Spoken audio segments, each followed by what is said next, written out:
Hello, ladies and gentlemen. Welcome back to another Europa Halo stream.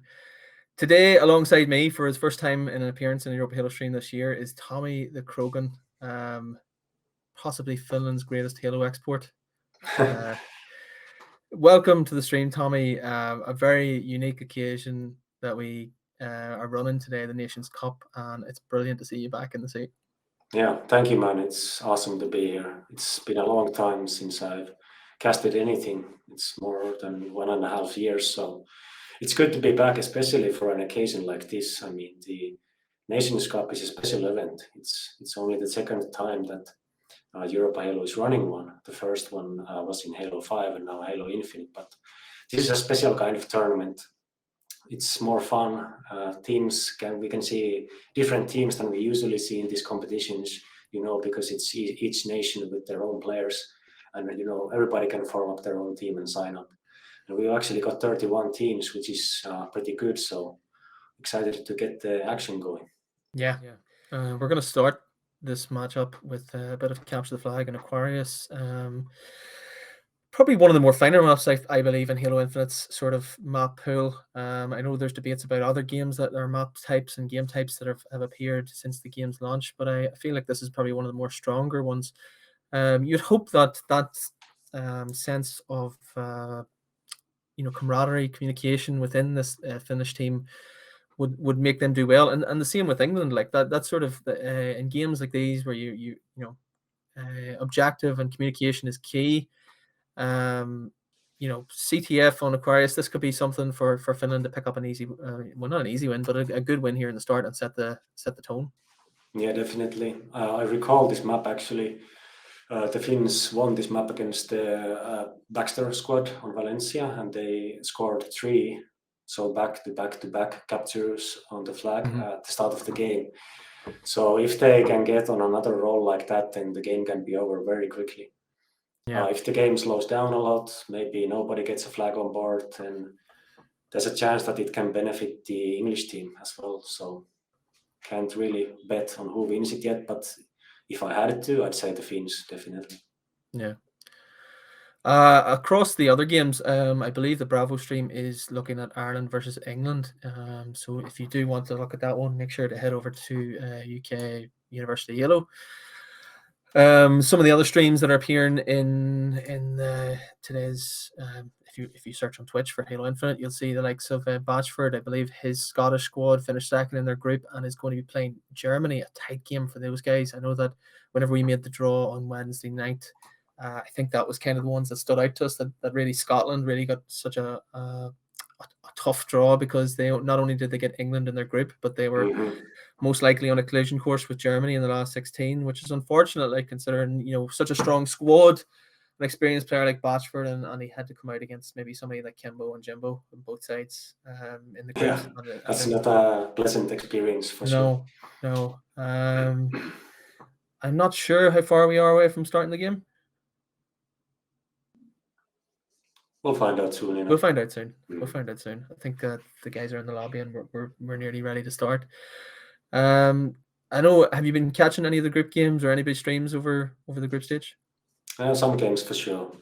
Not too many, but excited to actually kick these round of 16 games going, because this is basically the best 2 teams from each group gonna start to battle it out now. So the games are gonna get even better and hopefully a lot more close. There were some blowouts, and the more close games we get, obviously, the better it'll be, more entertaining. Yeah. We also ran a bit of competition. We'll have a few competitions during the stream as well too. I think we'll have a Game Pass voucher to give away to one lucky viewer. As well, there is drops on the stream, but we did have a Twitter competition during the week, and Tommy, you did enter it, and I think, like you said, it may have changed a wee bit since then. But we did have like a guess the bracket predictor game. Talk us through what your thoughts was, and who you even thought is probably gonna. Are we going to sit here at 7:00 this evening, UK time anyway? It's probably 9:00 for you, but are we going to sit here and say Tommy was right? We'll see. I mean, I know I've gotten a couple of picks wrong so far, but mostly correct. So we'll just have to see. This round of 16 will tell a lot, honestly. if I get my picks right here, then it's almost even easier to have the rest of them correctly as well. Because the further you go into the bracket, you have the higher chance to match one of the actual like potential winner squads. Like any team that's gonna run against England 3 is gonna get sent home basically. I don't think any team is gonna beat England 3. I think they're gonna win the whole team. And same with Germany too as well. They're gonna play Scotland 1, like you said. And I just see Germany too making it all the way to the grand finals. So it doesn't look too good for Scotland, but maybe Batford has some tricks up his sleeve. Yeah, I know. I kind of was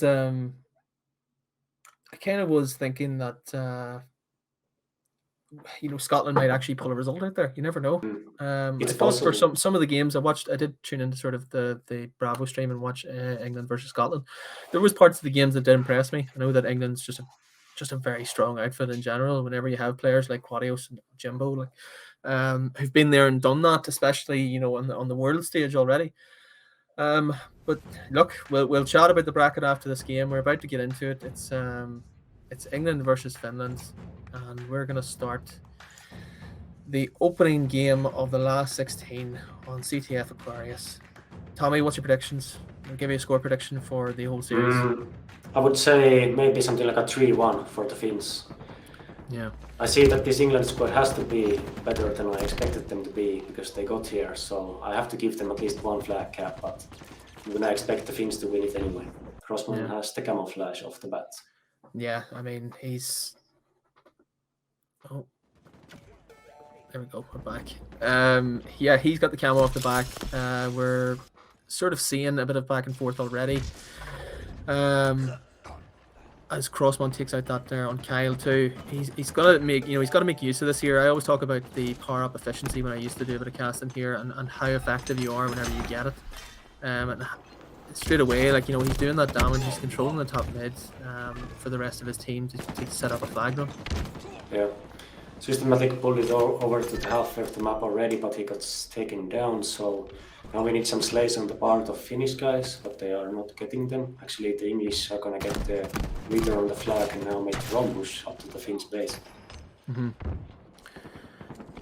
All a bit just sort of even, as you said, at the minute, sort of trading back and forth. Crossman there sitting 3-1. He'll be happy enough with his setup, especially after him getting the camo to begin with. And putting them Finland in a bit of a strong position, but they were denied on that pull. And at the minute, it just seems to be, very much setting up for another one. Yeah. Off the bat, some more slays go to the Finns, but still with no caps, it doesn't have any purpose yet. But the Finns are running another flag. So if they get one more kill, they got it, Crossman got the kill, so I think this is a secure flag cap right now.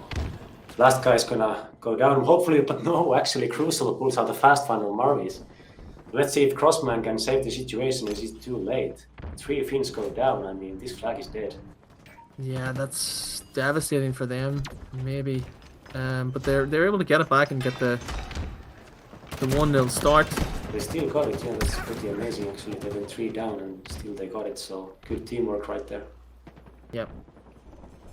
Camo picked up by Jamesy, but that doesn't do enough to stop them from going 1-0 up in the game, and Finland already on the board.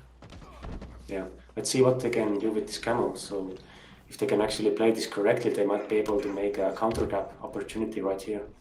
I suppose that's what you want. Like, you want to be able to quietly and effectively do damage in behind the lines here whenever you've got the camo to set up your teammates for that flag run. But he's picking up the flag while he has camo. I don't know if you were doing this here, Tommy, would you really do that? If I'm in the correct position and the camo is running out like it now has, then for sure, but it is always risky. His teammates do get the kills, so this could be a 1-1 tie flag, unless there's Sauk in the base goes down. Marvis does get the kills, so... Oh, that's the touch. Yeah, there's still a chance. Crossman on the risky touch, he got the touch. We'll see what happens. 2 down for both teams. Oh, great play by Crossman there to sort of clear out, sneakily come in behind, gets the play and the re. That's huge. Yeah, that's sort of the experience that I talked about. Somebody who is disciplined enough to sort of sneak up behind rather than going all guns blazing at the front to try and get the touch and move the flag on. He's actually thinking ahead here that he can actually catch the English squad off guard from behind and get the raid before he even moves that flag any further. Yeah. So let's go on the side of Finns right now. They're gonna make another push to the English base. Marvis gets another kill, so this could open up the map for a flag. It might be a little bit of a last guy standing in the base situation, but he actually gets help from the teammate to clear out this one. But there's still a chance that this flag gets pulled further on the map. Sony making progress here. It's going to be Kyle who's going to try and deny. Oh, slapped in the face though, and it's going to be 2-0 for Finland. Oh, flag hit. Flag punch, that's a rare one. It doesn't happen in Infinite as much as in maybe like some other Halo games, but nice job from the Finns, like a 2-0 lead off the bat of the game. Looking very solid. Every time they get like 2 to 3 down, they seem to always go for the push to the base. They clear out the base, they pull the flag, and then they slay again. And if they manage to slay twice, it's almost like a free flag on Aquarius. In terms of player performance, LB standing out for you here at the minute, looking across at the kills, the deaths, the assists. I mean, Crossman here and Menace are already, throwing up some great stats. Crucial on the Delta side, Crucial is actually pulling numbers as well. He has the most kills right now, 12, so he is playing quite well. It seems like Moss needs to stand up a little bit. He's falling behind his teammates. If he can slay like his teammates, then this game could go really even. But right now, it's mostly the Finns are dominating. They don't have a weak link. They're working very well together. If you were putting your coaching hat on here, Tommy, how do you rescue this for England? I focus on the next camouflage. Honestly, just don't give the Finns any room. Just try to get some slays, wait for the camouflage, then make a coordinated push. I don't think there's a need to panic at this point. You're only 2-0 down.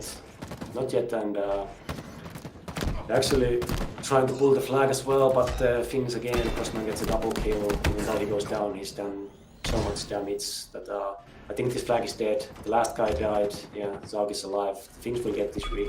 It was a bit of a risky pull, because now the English squad is not in position to play for the camo.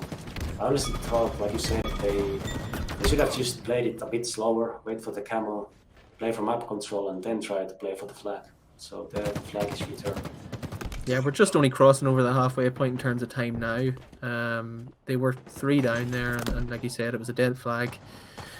Set up for the camo and move on from there. But at the minute, they are just trying to stick out the slays here. Crossman and Menace doing absolute damage here for the Finnish squad as the flag gets pulled once again. But it's stopped. Some great players from Crucial. Crucial probably the outstanding player here for England. Yeah. He's getting some more slays, but he's the last man standing, so he has to go for a 1 versus 2 situation here. Actually, he doesn't get Marvis. If he goes down here, it's devastating, but he actually stays alive. That's a nice escape. Crossman, Systematic had no idea where he went right there. Yeah, he is impressing me now with his performance so far, but Crossman does take him out of it. And, if Crossman gets this kill, they're in a good position to run the flag again, and he does. One more goes down, Systematic finds a kill. The flag gets returned, but now the Finns have the map control and they have the slays. If they collapse at the same time, like they seem to be doing, they're going to run this base, they're going to run this flag right now. Yeah, flag going out from Menace. They have 2 down from England. He leaves it behind him. I don't know if it'll matter or not. He's still juggling it across back into the base to make this a hat trick of 3-0 results so far for Finland, as they take full control of this opening map. Yeah, it speaks volumes about the Finns and their teamwork, where you saw actually Zag, the one you keep calling Menace. Menace is actually an old Finnish team, but Zag, he actually fumbled. Yes, sorry. Yeah, he fumbled the flag in that run, but his teammates covered him, so he was still able to run it through. He took some damage, but as soon as someone was shooting at him, the Finns relocated and shot the guy and shooting Zag, so he was able to continue to run even though he fumbled through. I think it shows the effectiveness of just being patient. Yeah. The Finland squad here is just being a wee bit more patient in their pushes. As you mentioned, just making sure that they have that map control, that they have, enough men down on the England squad to actually make the push at the right time. And they're 3-0 up for it. Yeah. And also, it can't be understated that the Finns do have more experience playing together. Maybe it was back at the spring of this year, in the summer, the Valencia LAN event. But regardless, they have played together a lot, so they have that chemistry. I think this series is starting to show that maybe their old chemistry is starting to wake up again, just where they left it off. Yep.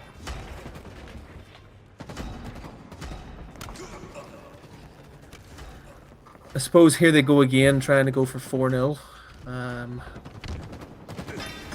How did Systematic leave there? I mean, he was basically absolute. He got such a good coverage from Zauk across the map.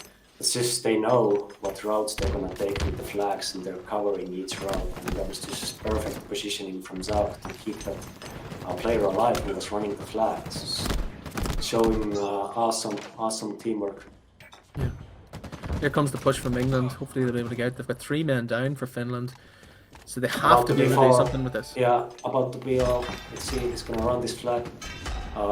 First spawner's up for the Finns, but all 4 up for the England, so this actually should be a flag up for the English team. Does well to clean that one up. That was actually a good play. See, a couple more slays, 2 versus 2 now, so it's still systematic.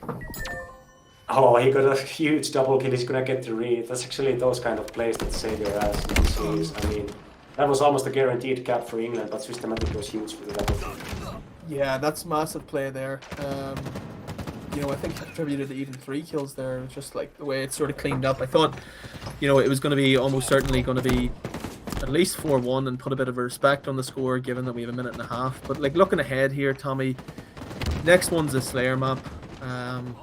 You're looking at the Slays here at the minute. The Finns are just maybe narrowly ahead by 10 kills or so in total. What's your thoughts now? You look at people like Crossman and who are going to be, the main Slayers for Finland. Yeah. Do you think that that's going to be key in the next one? Yeah, Crossman and Systematic definitely, they were the main Slayers when they still played together. A little bit tough for England, but then again, it is different to just play pure Slayer. Even if you lose an objective game and you get outslayed in objective game, it doesn't matter that, it doesn't mean necessarily that you lose the Slayer as well. But the Finns finally run the 5th flag, it's gonna be 5-0. My prediction was out the window. I thought something like 3-1 for the Finns, but regardless, good first map. The Finns were on top of everything pretty much. I think they missed one of the camouflages, and even though they lost that one, the English squad was not able to use the camouflage to their benefit. So most of the power weapons, most of the kills went to the side of the Finns, and they win 5-0 pretty convincingly, to be honest. Yeah. Quick look at those stats in the post-match breakdown. I mean, you take a look at the likes of Crossman there, who's probably going to be your main player for the next game. Finland taking the first map 5-0. Slayer and Streets, again, pretty solid map in terms of the map pool. I know people have complaints about probably the next one, Recharge, but in terms of Streets, Slayer on Streets is probably going to be a map that suits the Finnish guys again, no? I would have to say so, definitely. I mean, lots of power weapons, lots of weapons like the Stalker rifle to utilize, the Bulldog shotgun, the rockets. There's a lot of tools to utilize. Drop wall and the Trust also available. So lots of tools. I think it's going to benefit the team that's more experienced, that has played together more, who have gone over some strategies. Like the Finns will know where each player is heading. I'm not sure about the English squad, but we'll find out pretty soon. Okay, here we go. Map 2. Slayer on Streets. I think England really need to get a recovery in here to bring them the best of 5 back into focus. They need to win this map right here. Otherwise, Finland's going to be just one map away from a place in the quarterfinals. And I suppose the last time out, can you remember how Finland did in the last Nations Cup? I think it was a similar story. We probably got to quarterfinals and then we lost to an English team. I recall. I'm not 100% sure. I will have to look that one up anyway. It might have been one of the top English squads in that tournament who knocked us out. I'll tell you now if you give me like Mhm. just 1 second. Let's see. The last time Finland played, we were knocked out by England 3 and England 3.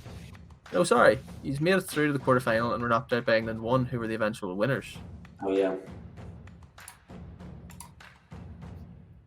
We will see if that same kind of story happens again. If Finland wins this series right here, I believe they will have to play something like that, either a Netherlands or another English team. So it will be a much tougher match. But right here, right now, we're jumping into the Street Slayer game, and we'll see who can get these power weapons. Yeah, good start from both sides here. With the opening trades, but it is going to be Zoc who has that rocket launcher.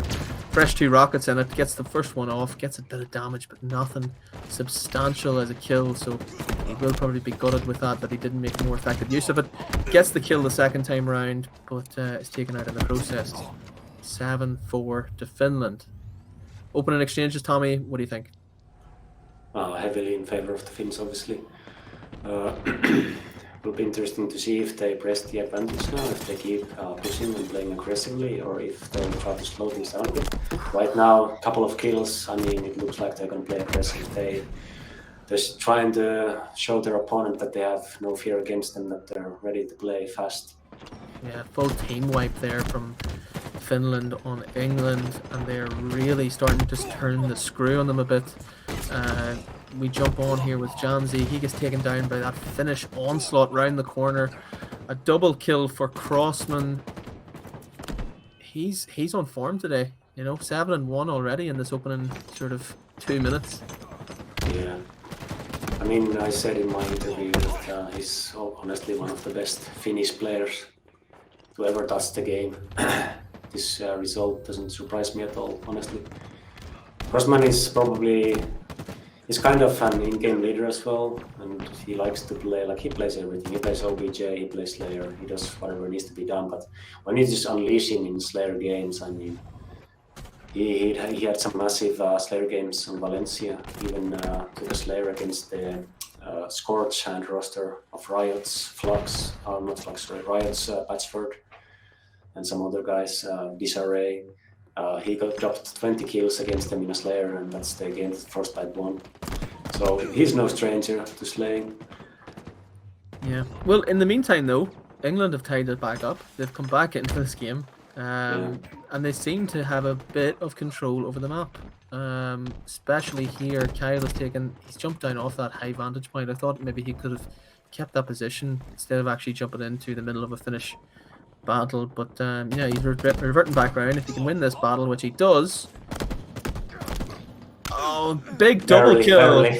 Big double kill on Crossman, and that's huge for the English squad because they go 21-19 up. Yeah, they're back in it. Yeah, now I honestly think they need to keep up the pressure, Don't give the Finns too much breathing room, just keep up the pace and hunt them down like they're doing right now. I suppose when we talked in the Halo 5 era about teams like Cartel, they were always teams that no matter if you gained a big result on them in the mid-game, as we were at like here, they were always able to close games out. Do you think that's something that we could see here? Do you think Finland, regardless of the fact that they're down here by 2 kills, do you think they can close this one out? Yeah, definitely. It's all up in there. It's only a couple of kills, almost tied up, so both teams can still win. I wouldn't be surprised if the Finns come back easily. Yeah, well, we're neck and neck here. Essentially neck and neck. 26-27, 28-26 there. If you, Tommy, again, can I ask you this probably most of the day, but if your coaching hat was on, what do you do? What are you telling your team? You mean the Finns? Yeah. Just wait for these rockets, stay alive, hold your ground. Just keep the map positioning that you have right now. It's 3 versus 3. Don't go down like Marvi just went down. That's huge stuff for the English. They might actually get these rockets, but there's still a chance that the Finns contest it. So I honestly, think it's that just was sorry, that was a risky move by him. I think yeah, I think he was caught knowing that the rest of his team was in the far side of the map and maybe he was going to get pinched. But he ran directly into that main channel and sort of opened himself up to be taken out of it. yeah. Wonder who has the rockets right now because I don't see it. We might see it in the kill feed pretty soon. You might hear that rocket is right. At the minute, though, Finland are back on top narrowly by 2 kills. 1 kill now, as I say this. And the game, is it starting to come to a bit of a slower pace now? I know we talked about Finland's rapid pace at the beginning of the map. But right now, it's just all turning toward them. This is what we're talking about, closing out the game, this sort of mid-game that no matter how close it was, is the mid-game that counted. In the other game, England 3 or 3-0 over England 5 in one of the other games. I believe that's one of the other last 16 games. So that's one of them. They're through to the quarterfinal. The No other, surprise. yeah, no surprise for that one. The other game on the Bravo stream, I'll get an update for you shortly. But Finland are just 8 kills away from going 2-0 up and just one map away from a quarterfinal place. Yeah. England, who have battled really hard in this map and were leading for a substantial period. Crossman almost team needs himself. But like Yeah, England probably would be disappointed that they haven't been able to close this game out. yeah. But look at Crossman's kills. He might be going for the 20 bomb. It's pretty close already with 18. I mean, it's looking like the Finns are going to go up 2-0. It's the only interesting thing left to see if Crossman can get to 20. Yeah. I suppose we're looking at potential players of the tournaments. Crossman would be one of those guys who will be at least in the nominations anyway, I think. A lot of people predicted like the likes of Jimbo, and from what I've seen early on, Jimbo has definitely been in contention for that. But Finland are 1 kill away from wrapping up map 2 and seem to be good value for it anyway, as Systematic finishes off Crucial and gets the win 50-42. So it's 2-0 Finland. 50-42, and Crossman absolutely on top once again. Yeah, that was a pretty good performance. I mean, any Slayer game you drop over 15 kills, it's a very good performance. I mean, you're doing almost a third of your team's work in a sense. Obviously, there's a lot more to it. I mean, we saw some situations where the English squad was making a push, and the Finns were very well positioned. They had angles on each other. They were able to cover each other, and we just saw the Finns get on top on those situations. You know, so often the better positioning, the better angles are gonna win you the fight more than the individual gun skill. Yeah, we talked about Crucial being really good for them in the last game, but it was Kyle this time, with a a good solid performance there, 1.7 on the KDA. Crossman, like we said, dominating there at the top end of things, 18 kills, taking him just unfortunate, like you said, just missing that 20 kill that maybe he would have been looking for. But they went and took that 8 kill lead over England too, and they're just, one map away now from a place in the quarterfinal. And as you said, who would that potential quarterfinal be against? I don't know if we have the bracket ready. Do we this time? Maybe, because I was interested to actually, if we're just quickly jump to that bracket, but you can look it up on Twitch chat as well. I think it's gonna be Netherlands one after this one. Yeah. Granted, if the Finns win the next match, then it's gonna be Netherlands one in the quarterfinals, which will be that could be a really interesting series. I mean, my bracket worked out a little bit different, my prediction bracket. So in my predictions, they would have to play a better team, in my opinion. But Netherlands one it's no slouch whatsoever. They have some solid players on that lineup, so that could be a really good series. We have a really, really, really interesting tie though, potentially in the other quarterfinal. England 3, as we mentioned in the update that appeared on screen, briefly we match update. England 3 took that win over England 5 to no surprise, being the pre-tournament favourites were the England 3 squad. But they are in a collision course with France in a Oh, quarterfinal. So, I mean, Shady and the guys, I know it's not the full typical French rosters that you would maybe imagine, for reasons one way or another. They're not here today, but it's still a very, very strong French outfit, and that would be a very intriguing affair. Quadios and Shady and Jimbo all in the same hat. No? yeah. That'd be a bloodbath with some of the top European players. So who wouldn't want to witness that matchup? Oh, definitely, definitely. Anyway, we're moving on to game number 3. England versus Finland. Strongholds on recharge. Tommy, what's your predictions for this one? I mean, after that Slayer game, at one point the English squad had the lead. They still lost it. They lost the game. So it's starting to look like a 3-0 for the Finnish team, unless the English team pulls a big lead at the very start of this game. That's the only chance I see. Right now, though, the Finns have the early tick of the score, but the English are still contesting some of the hills. Yeah, I mean, like we talked about that there, that was the Finland had the camo there, I believe, too. So they've lost that off the map, and at the minute, England have a great start here to push on. And as you mentioned, that if they're going to be able to get back into the series or get into this map, they're going to need to be able to build that big lead on Finland in order to maybe even make this tie a 2-1 affair. And at the minute, Finland take 3 players down there for England and push in now on C to try and get the clock or the scoreboard ticking in their direction rather than for England. And they do just that. So, and they're already pushing on for that triple cap now here with Systematic, who's putting shots down on Crucial on the far side. Gets the triple cap, and already that wee lead that they had, 31-18, slowly ticking away back now toward Finland. Yeah, and not even slowly. I mean, that scoreline is racing. If they get a couple more kills, if they can hold on to this control, then it's gonna go way faster than the English would want it to go. I mean, there is some contention right now. Overall, the slays though, maybe now actually the English are getting a few, but the Finnish get few as well. So it's even tied up 2-2 again on the slays.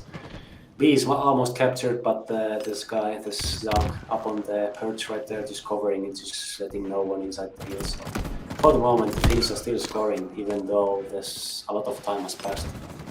Yeah. England scrambling to get back onto the scoreboard here, and doing so seem to be almost in a little state of panic. Not total panic yet, but they are desperate to try and get something back on the board, as Finland racked up 72 points unanswered. And continue to do so. Even though that denial there that they were trying to contest in the likes of B and A and C, even there at the end, Finland close that one out. They're on B here at the minute. With you can see, Moss there, just denying with the grenade to clear out that one on the Finland players that was trying to take B. But it's going to be Crossman who's going to end up capturing B, getting the 2 bases again. And at this point, Tommy, coach's hat again. What are you doing for Finland? Just keep doing what you're doing. I mean, honestly, at this point, the coach doesn't need to intervene. Just let the guys play, let them do what they're doing. Simple as that. Maybe remind them about the coming power up or a power weapon, but other than that, just let them do their thing. So take the handbrake off then. Yeah, take the handbrake off for Finland here. They're in complete control here. 101 points unanswered at this minute. We had seen that early 31-0 lead for England, but it has slowly been diminished here now, as Finland just are unrelentless. They're relentless here in trying to cause damage here, setting up the triple cap on the English squad. We're now approaching into sort of the 150 mark nearly for Finland. They seem well in control. And if you're England then, Tommy, what do? I mean, just have to calm the guys down. Everybody needs to stop making individual plays, just slow down the pace a bit, get all the respawns, then, talk through what's your plan, what do you want to play for. I mean, everybody just can't be doing their own thing, like they have to be a concise unit right now, because that's what the Finns are. If you want to beat them, you have to beat them teamwork-wise, as well as, individual skill-wise. Well, if Moss dies here in this battle, which he does, every one of the English squad is currently negative on their KD. which are negative or at least 0, but that kind of tells the story here. They're really losing out these slaying battles, and in doing so, losing map control and granting Finland this really large lead now as they're moving ever so closer by the second into the quarterfinals of the Nations Cup. Yeah, a bit of a bold play there by Crossman to just jump into the hill with camo and almost challenge 2 players, and it bites him in the ass. So I'm just wondering if Crossman is feeling very well about himself, so he's making a bit of risky plays already. He's so sure that they're gonna win this game. It certainly looks like they will, but I still would maybe calm down a little bit on those plays. Just don't get ahead of yourself.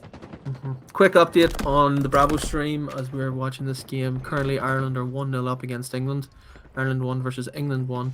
Very tough game that was. It's going down to the final stages. 44 points to 48 in favour of Ireland. Actually, Ireland are 3 kills up in the closing stages there on the second map. But on this map, Finland are just a handful of points really to getting their win into a quarter-final. England's now starting to get back into the game, but maybe is it too little too late, Tommy? It might be. I mean, the Finns definitely exploited the triple cap a couple of times, and I don't see the English squad really pushing for a triple cap. At this point, they almost need an extended triple cap to get back in the game, so we'll see what they do.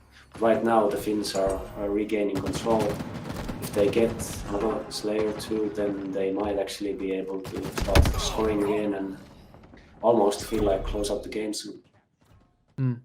I suppose here's an interesting question for you, Tommy. In terms of whenever we used to cast on Halo 5, strongholds as a game type has changed and such. If you're now contesting base, you immediately halt the scoring. Do you think that has impacted teams' mentality? You know, players who were in Halo 5 now, that they could be maybe a wee bit more aggressive in looking for those triple caps? Because I know whenever we chatted about it, you know, you were more focusing on getting your 2 and rotating at the right time rather than trying to push for those triple. It's honestly hard to say. I've been away from the competitive Infinite side for such a long time that I can't speak for the teams like how they like to play these days. But I definitely know that some Halo 5 players have had some difficulties adjusting to the new rules of the stronghold, but mostly everybody feels very comfortable with it, even more so than Halo 5. England getting back into this game now. They're just under 100 points away. But as we say that, Finland here now pushing for C to try and get the scoreboard back ticking in their favour. They do get the kill in the round up there. They should be able to, although England do get the reset, it'll maybe slow down Finland's advance a wee bit more. They should get this second one to start the scoring back for them. So at the minute, again, Crossman 17 and 10. Leading the way for the guys on the Finland squad, as we mentioned in the previous 2 maps. And England, as much as I've written them off here, I do apologise, but I mean, this is me being a native Irish person. They are slowly back into this game. Yeah. It's definitely intriguing now. They seem to have held these 2 bases now for what seems like an eternity anyway. And are slowly but surely coming back into the game. Yeah, and we need to remember that the Slayer game was also close. So there's the only blowout was the CTF so far. So we can't write the English squad out yet. But the Finns do regain control, and they are trying to get a triple cap. But the English team will get the C stronghold. So now they have a big task. They have to wait for their teammate to respawn and then push out together, make a coordinated push, because they don't have much time left to execute the push. If they fail this push, then it's very, very bad for them.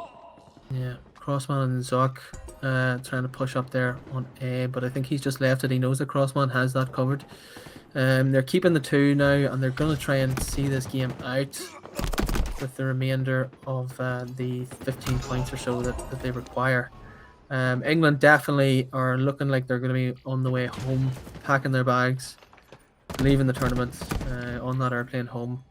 Yeah, like their national football team did last week.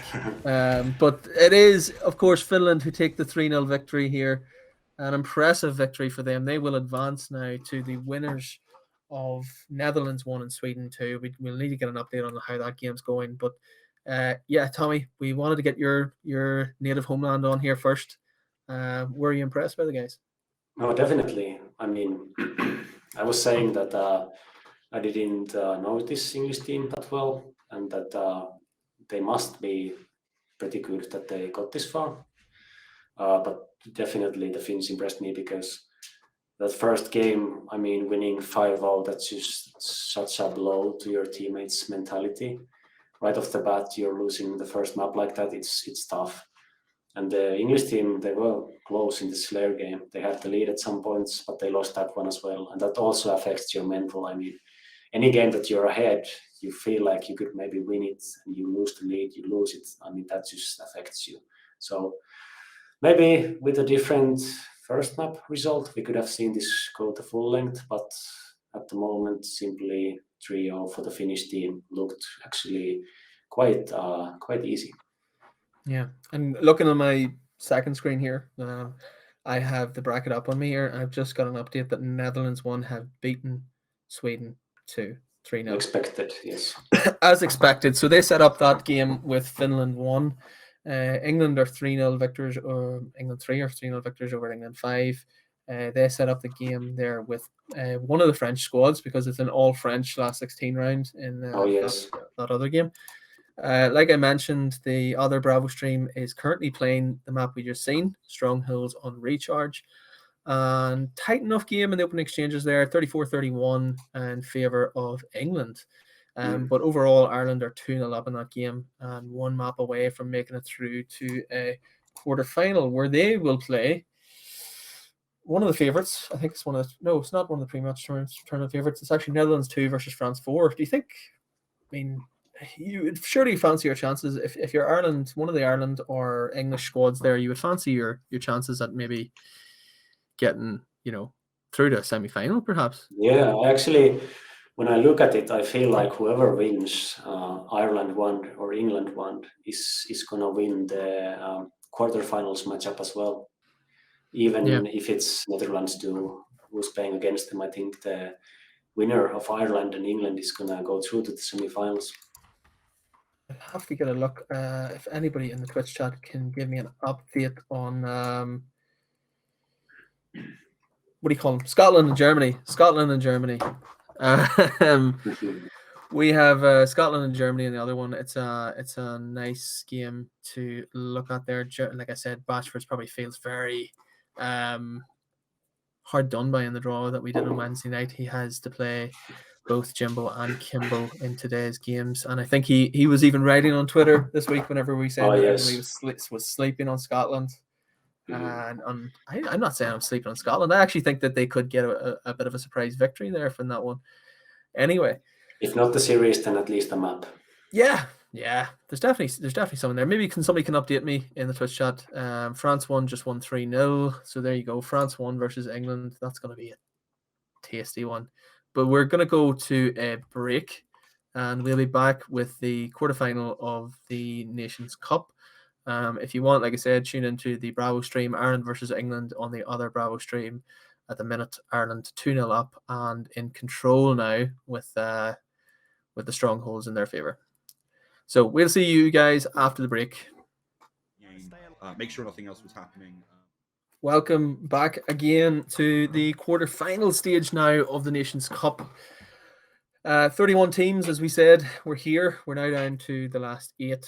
2 of those teams are England versus France. And Tommy, will it be the same result as the football last week?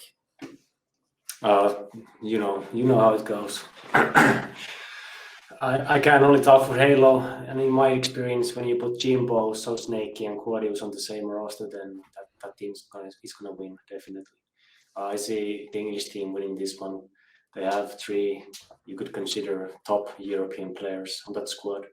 Up against them is a good French roster, but I only see Shady as a standout performer on that team. So I feel like it's 1 superstar versus 3. Yeah. French Halo has Shady, French football has Mbappe. France will be looking towards the likes of Shady here to pull one out of the bag for them.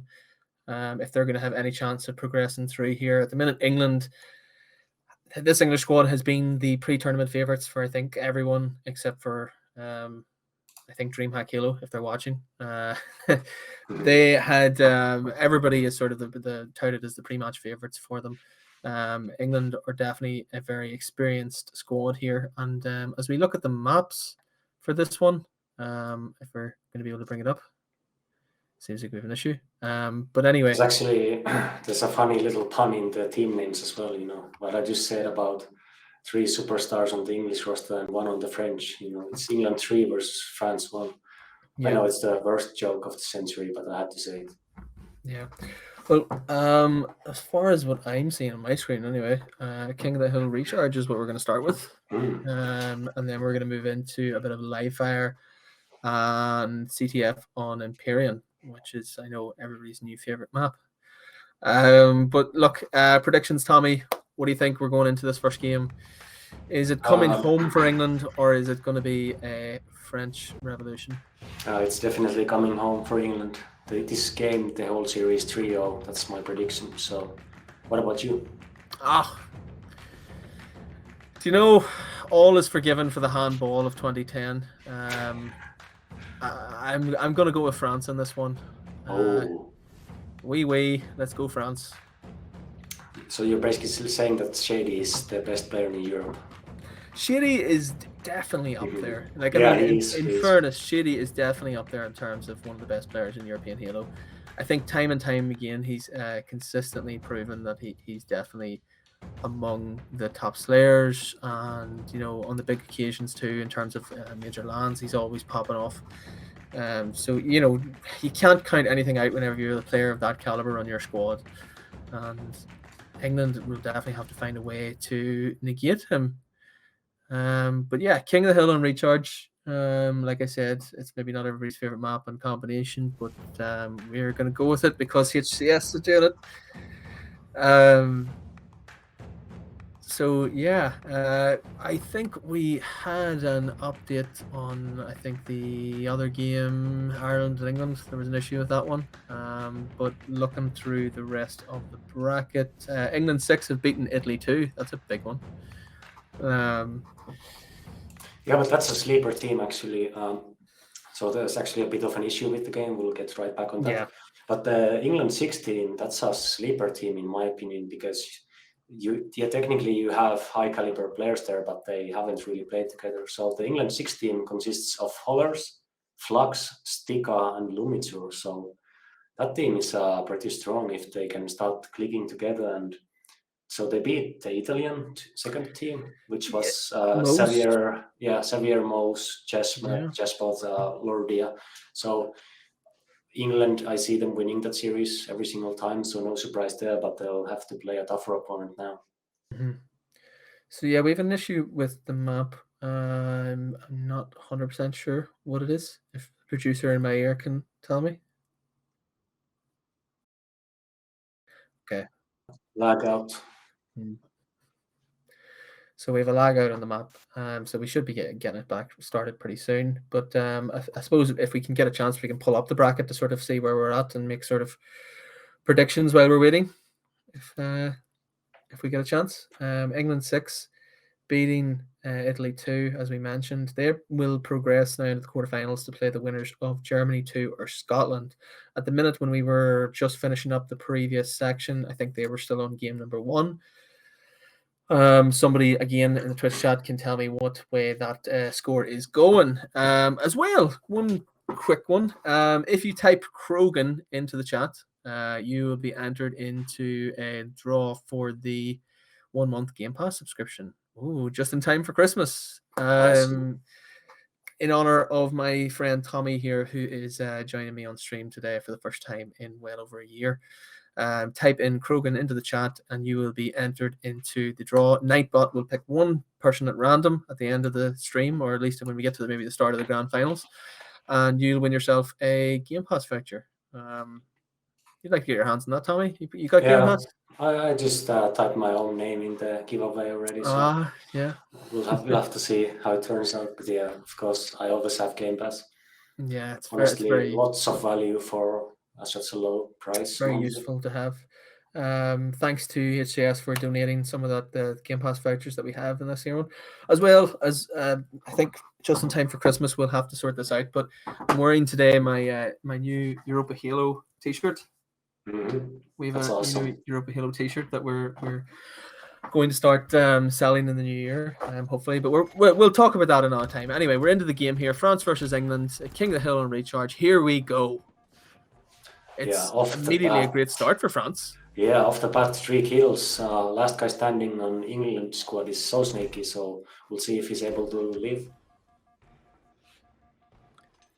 He actually does get the shock rifle, so even though his teammates died, I mean, the English squad might be in a better position now. They have the power weapon control.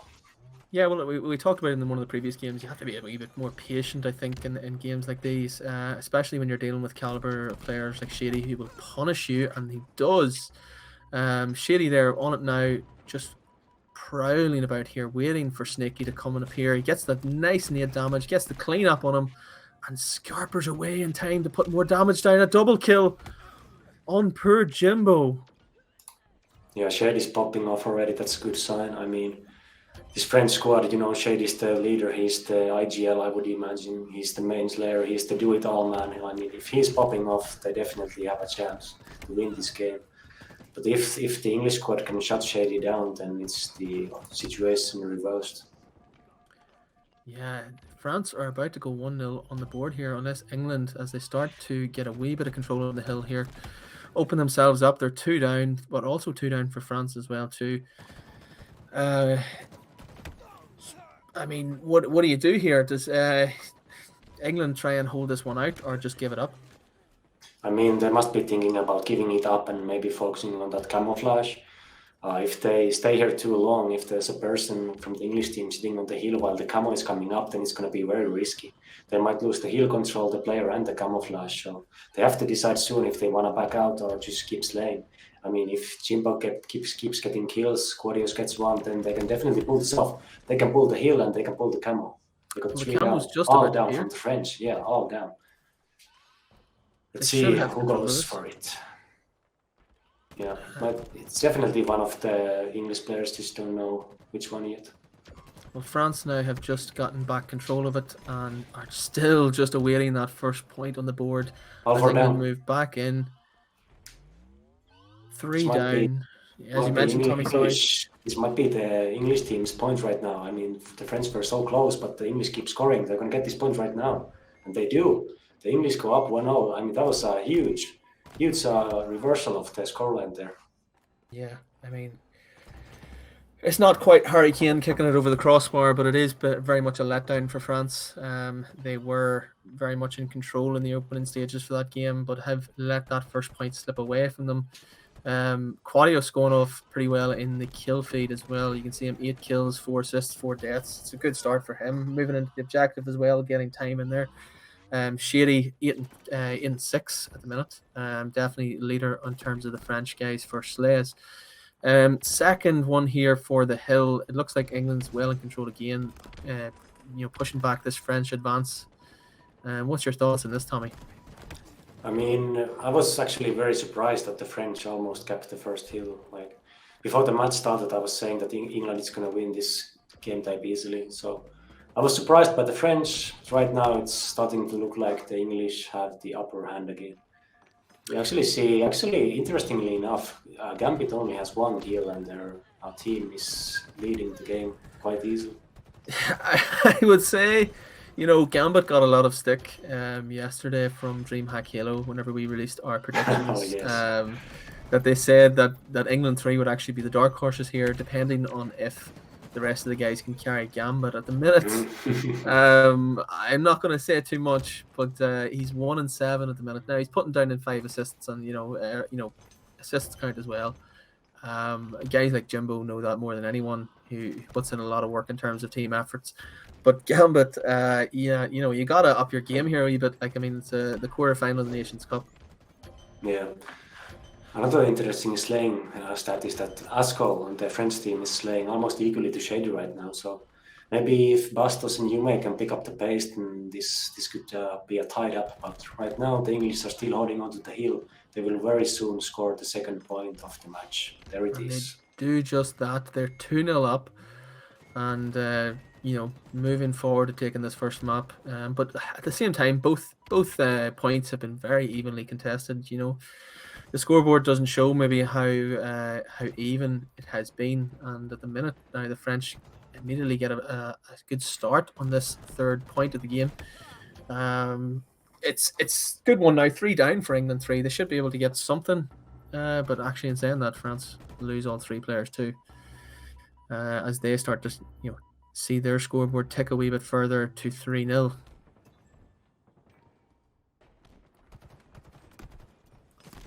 Jimbo making moves down on bottom mid, gets cleaned up by Shady. Shady now moving towards the hill ever so slowly, trying not to get spotted. But probably was given away in the comms anyway from Jimbo that he was lurking around down there somewhere. The French will get the clean up here on the hill and probably start scoring for them and to bring themselves back in contention for this third point to maybe make it 2-1. What's your thoughts, Tommy, moving into this sort of the midway point of the game? Nope. Have we lost Tommy? Oh, we have a problem with Mike. Anyway, we'll get Tommy back as soon as we can. There we go. He's back. He's back. Tommy, coach's hat on. How did France pull this back? I mean, let me see. They're actually pretty far up on the point again, but they're losing the control to English. It seems like the third time where they have decent points on the board for the hill, but they lose it. So English go up 3-0. This is looking quite bad. Yeah. I suppose, like we said, this is maybe doesn't give the whole story of the game, that all 3 points for England right now have been very highly contested, but just the French guys just can't seem to get it over the line. They seem to always get a great start on the hill, but then England, like we talked about them maybe even giving up that point at the start and trying to settle for maybe a position where they could get camo, but they didn't even do that. They really pushed on and turned the screw on France here, and deciding to give no freedom here to them. Yeah, I feel like it comes down to the English squad having those 3 superstar players, like I mentioned before the match. At any given point, like one of them can make a huge play and turn the situation around. The French have a good roster as well, but I feel like Shady is the only one who can really like turn a bad situation into a good one by a huge play.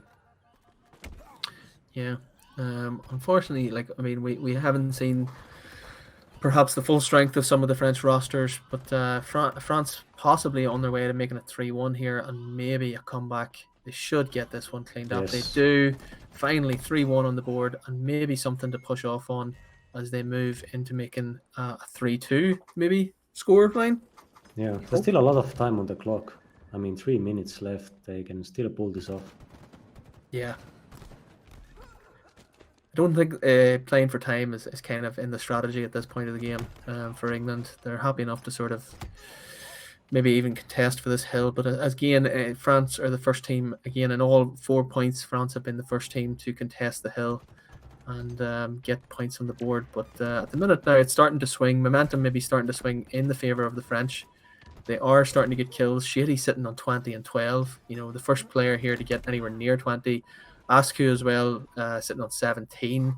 Those 2 guys are leading the line for the French at the minute. Yeah, Asko is impressing me a lot. He's going up against very good players, and he's positive KDA slaying right now. So I'm very impressed with his playstyle. I mean, he and Shady are leading the charge. I just hope that Yume and Bastos are doing what they need to do so that the French can win this game. The French are up on the hill right now, so we'll just have to wait and see how these power weapons come into play, because Quarios has the shock rifle. Yeah, it's almost just like a danger in itself, holding that shock rifle. At any point you can just pop somebody's head off and end their momentum. But at the minute, we were giving Gambit a bit of stick there when he was 1-7. He turned around and I think he was 11-13. So he's pulled back into the game a wee bit and definitely contributed to his team's success here as they're 3-1 up and trying to stop France from going into the game 3-2. It would be a great turnaround, and surely momentum would start to go on their side if they do end up making this 3-2. Yeah, I mean, even imagine them going up 3-3 and fighting for the last hill. That's going to be a bloodbath. But it's actually starting to look like the French will get this hill. I mean, unless the English squad pulls what they pulled in the first hill. But repeating that same miracle would be almost impossible. Camo's up in 10 seconds or less than 10 seconds. So what do you do? Who goes for that third one? Does the English just settle to going for Camo now at this point? Yes, definitely. Yeah. The French do get the point, so 2 minutes left on the clock, still very easily winnable for the French, but let's see what Snakey can pull off, because now he has the shock rifle and he hit the first shot, he hit the second shot. He's out of ammo, which is very unfortunate because we know he would have hit some more shots. We're looking here at Quadios lurking around on the hill at the minute, waiting for somebody to fall into the trap. I know it's not quite snaky, but he is sitting there like a snake in the middle, waiting to pounce, and he does get his victim. French fighting for that in the middle, but England still retain control with all 4 down on France. Yeah, the French basically have 1 push left. They just went all 4 down. They have 1 push to turn this around. I think England made the right decision. Not really push the hill on that 3-2 situation in the previous point, and make the Camo push instead. And as you've seen, they used it so effectively on bottom mid to pretty much close this game out. They're just a second away from taking the first map 4-2. And England 3 go 1-0 up in the opening map of the quarterfinal of the Nations Cup. Yeah. That match easy, does it, Tommy? No, it wasn't easy. Definitely. Not quite. Every hill was contested to some extent, and the first ones definitely even up to the 90% on both teams. Maybe a lot more tighter than I predicted, but this French squad, Shady and teammates, they've played together before. They're no strangers to playing high-level Halo, so excited to see what the second map is and if it's gonna go to the side of the French. Yeah, I think you can't really sleep on the French guys whenever you're going into a Slayer. You look at Shady there sitting up 24 kills. Askew as well was performing really well. The rest of the guys, Bastos and Yumi, need to maybe up the game a bit here in terms of going into a Slayer. But definitely when you have players like Shady in your team, anything can really happen. We're going into the second map, and it's going to be Slayer and Livefire. Predictions here, Tommy, keys to the game? It's hard to say. I mean, Shady is one of the best Slayers in the game, period, in my opinion. So I could actually, maybe this could be the map that the French win. I was predicting England to win 3-0 the whole series, but if there is a map for the French, then I think it's Livefire Slayer, definitely. I'm just hearing this in my ear, but I've heard that Scotland have taken a map off Germany. Oh, so we got what we wanted, basically. so at least a map. Don't count Scotland out of it just yet. Yeah. I'm trying to get an actual update on what the score is. Like I said, if anybody in the Twitch chat can tell us what the update, you can probably look at Batchford's stream. It's going into game 4 anyway, so it must be a tight enough affair for that one. We'll try to get an update on score as well. We'll talk about in that last map, Jimbo, how effective Jimbo was. I mean, I didn't see a whole lot of him. I know we talked about this battle being Jimbo versus Shady, but it was kind of guys like others like Snakey and Quadios that I felt really standing up in that one, especially whenever we see the shock rifle play or the camo play on bottom mid. Does Jimbo need to step up in the Slayer map? Maybe he just needs to keep doing what he's doing. I think Jimbo is the IGL of this team, and he's used to playing against likes of Shady. He's played against them in Halo 5. He's played against them in Infinite for years and years. So Jimbo knows how to beat them. I think he just needs to keep doing what he's doing because it seems to be working. You have Slayers like Quadios and So Snaky on your team, so you don't have to do all the slaying yourself. Yeah.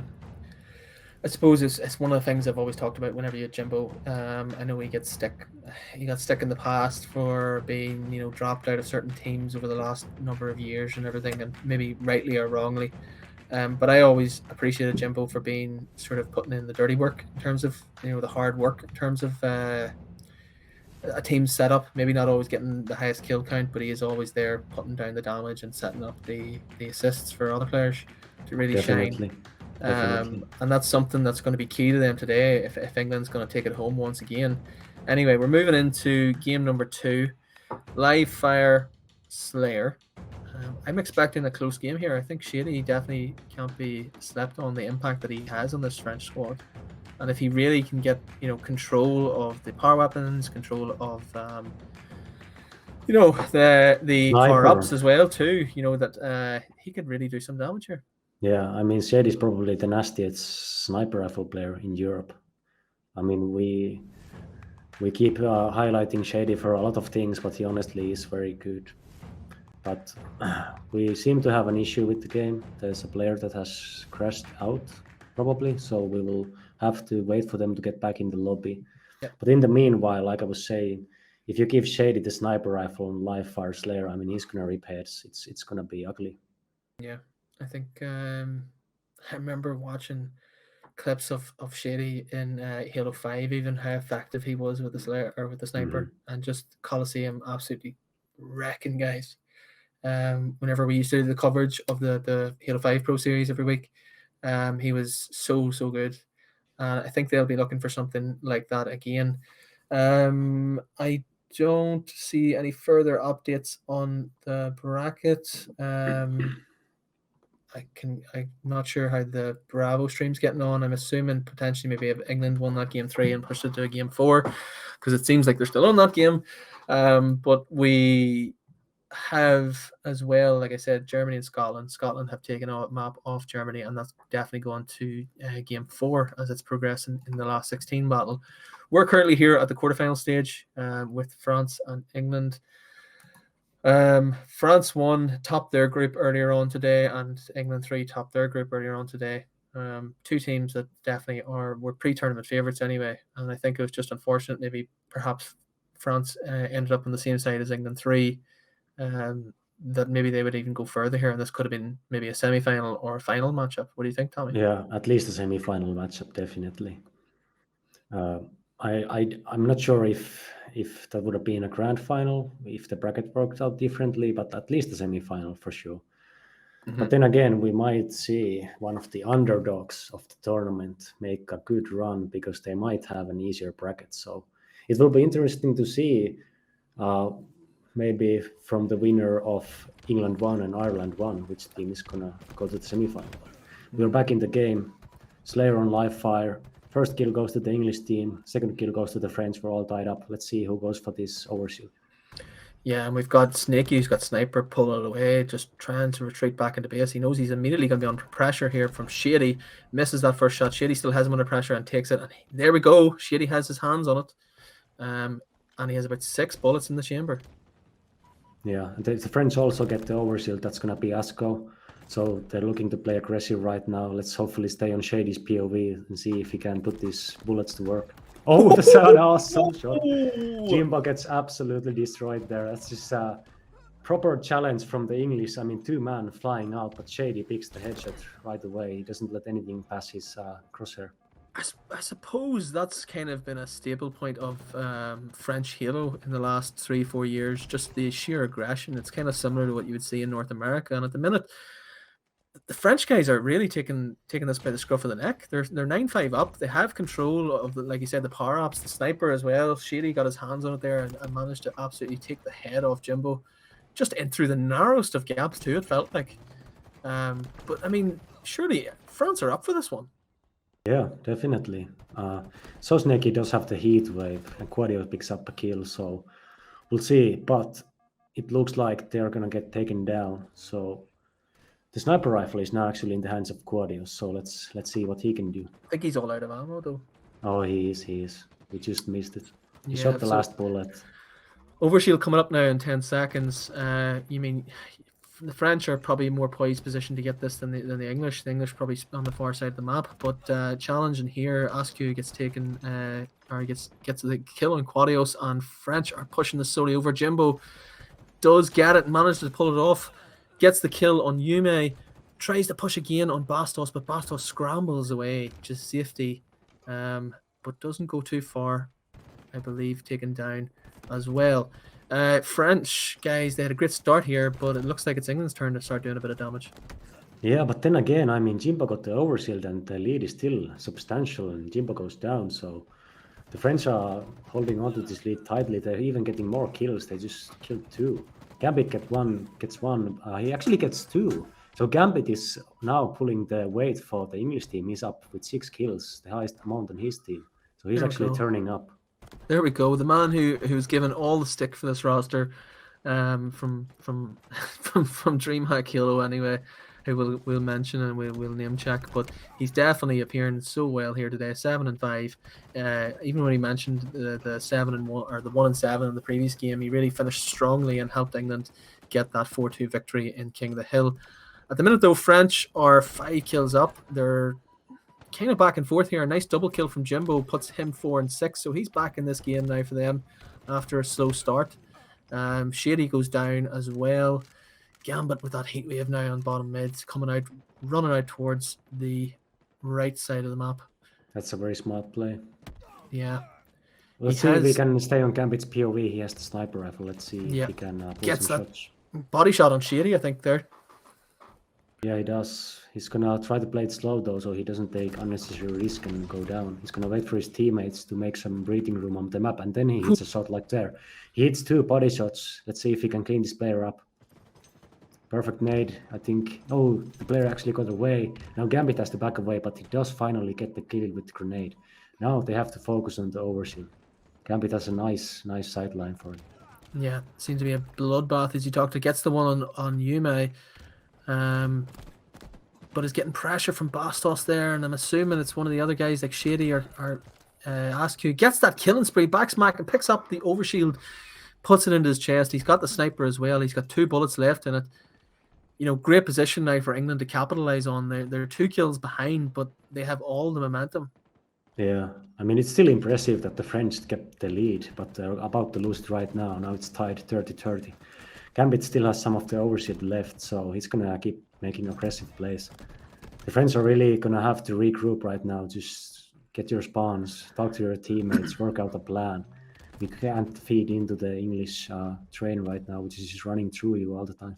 Yeah, we talked about how aggressive French Halo can be. They got to slow this down a wee bit. I think in this position, they're behind 33-30. It's kind of felt like it's been hectic and fast-paced. Like we're only 5 minutes into the game and we've had nearly 70 kills. Yeah. The English go up 3. They have 1 bullet on the sniper, which is now gone. So 2 kill lead. Either team can still win this quite easily. Asko, Simply Gambit, those are the 2 main slayers right now. I would be interested to see if Shady can pick up some more kills, because right now he's not having the usual Shady performance. Yeah, 9 and 12 for him. Somebody who we mentioned in the pre-game chat that had to really perform in order for France to qualify for a semi-final of the Nations Cup. He is 9 and 13 at the minute, and we did see that one moment of genius with the sniper. But is French Halo's version of Mbappe slowing down? At the minute, it's still a tight game. I still find this very hard to call. Depends who gets the sniper control now, along with the overshield too.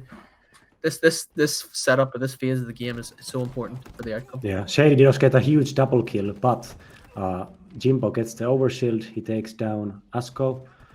But who has the sniper rifle is the real question, because that team who has... Oh, it's actually going to be the French. Yeah, so Yumi has it. You can switch to Yumi's POV to see what he can do. Well, you got a double kill there, but now instead it's Gambit has picked up that sniper. 43 apiece. We're into the closing sort of stages of this here. It's massive. 7 kills to the victory for either side. Gambit has the sniper. Yeah, and he has 5 bullets. I mean, he can win this game if he hits those shots. No pressure on you, Gambit. Just as like that, he dies.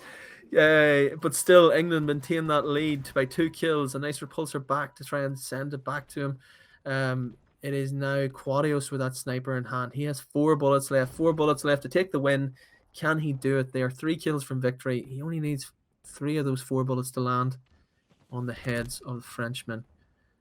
Yeah, the French have to play this so slow right now. They can't peek the sniper rifle. They have to find information. Jimbo goes for a trade. the French pick up 2. So if they can get a couple more kills, then this game is wide open again. Oh, 1 kill away for England now. As much, I didn't think he would have got out of there. I felt like that was a 3v2 situation, backed into the corner. They're going to clean that one up and take the second map. Well done to England, 50-46. That was a very close encounter, and definitely the French can take credit for that one. They really pushed England very hard in game 2. Yeah, I suppose if we look at sort of the breakdown of that, you look at the likes of Shealy's performance, was really impressive when he did have power weapons in his hand. But overall, you need him to really perform if you're going to make any sort of impact in a game like this against such a top quality side like England. Yeah, and Gambit was making it hard for the French. Honestly, he made some very clutch plays at the right time, hitting some sniper rifle shots, securing the overshield. I mean, the only person that we touched upon on the English squad in the first match that we felt like was not performing as well as maybe he should. I mean, he stepped up big time on game 2. I mean, he rose up to the level of these 3 superstar players, and they clutched that win at the end. That was a very tightly contested Slayer. Yeah, well, we have now a game 3 opportunity for France to come back into this, and it's a chance for them to reverse sweep England. I believe it's on everybody's new favorite remake, Empyrean, I think. If my sheet does not deceive me. That would be interesting. I haven't seen a proper competitive match on Empyrean yet. Well, so... I did see earlier on today, I did see Shady play for France against Italy, and that was on the Bravo stream. And gentlemen agreements were thrown clean out the window in that one. So I'd say we're probably going to see much of the same. CTF on Empyrean is the game we're going to play next. Awesome. Is French Halo going to be able to reverse sweep England, or is it actually going to come home? That's the question. This is a tough one because I don't think the teams have had much time to practice this map, so this is probably the one, besides the Slayers, which are always a bit of a toss-up, then this map is going to be a bit of a toss-up. I can't predict the winner. But right now it just seems England is too strong for the French team. Yeah. Just a reminder for you all in the Twitch chat.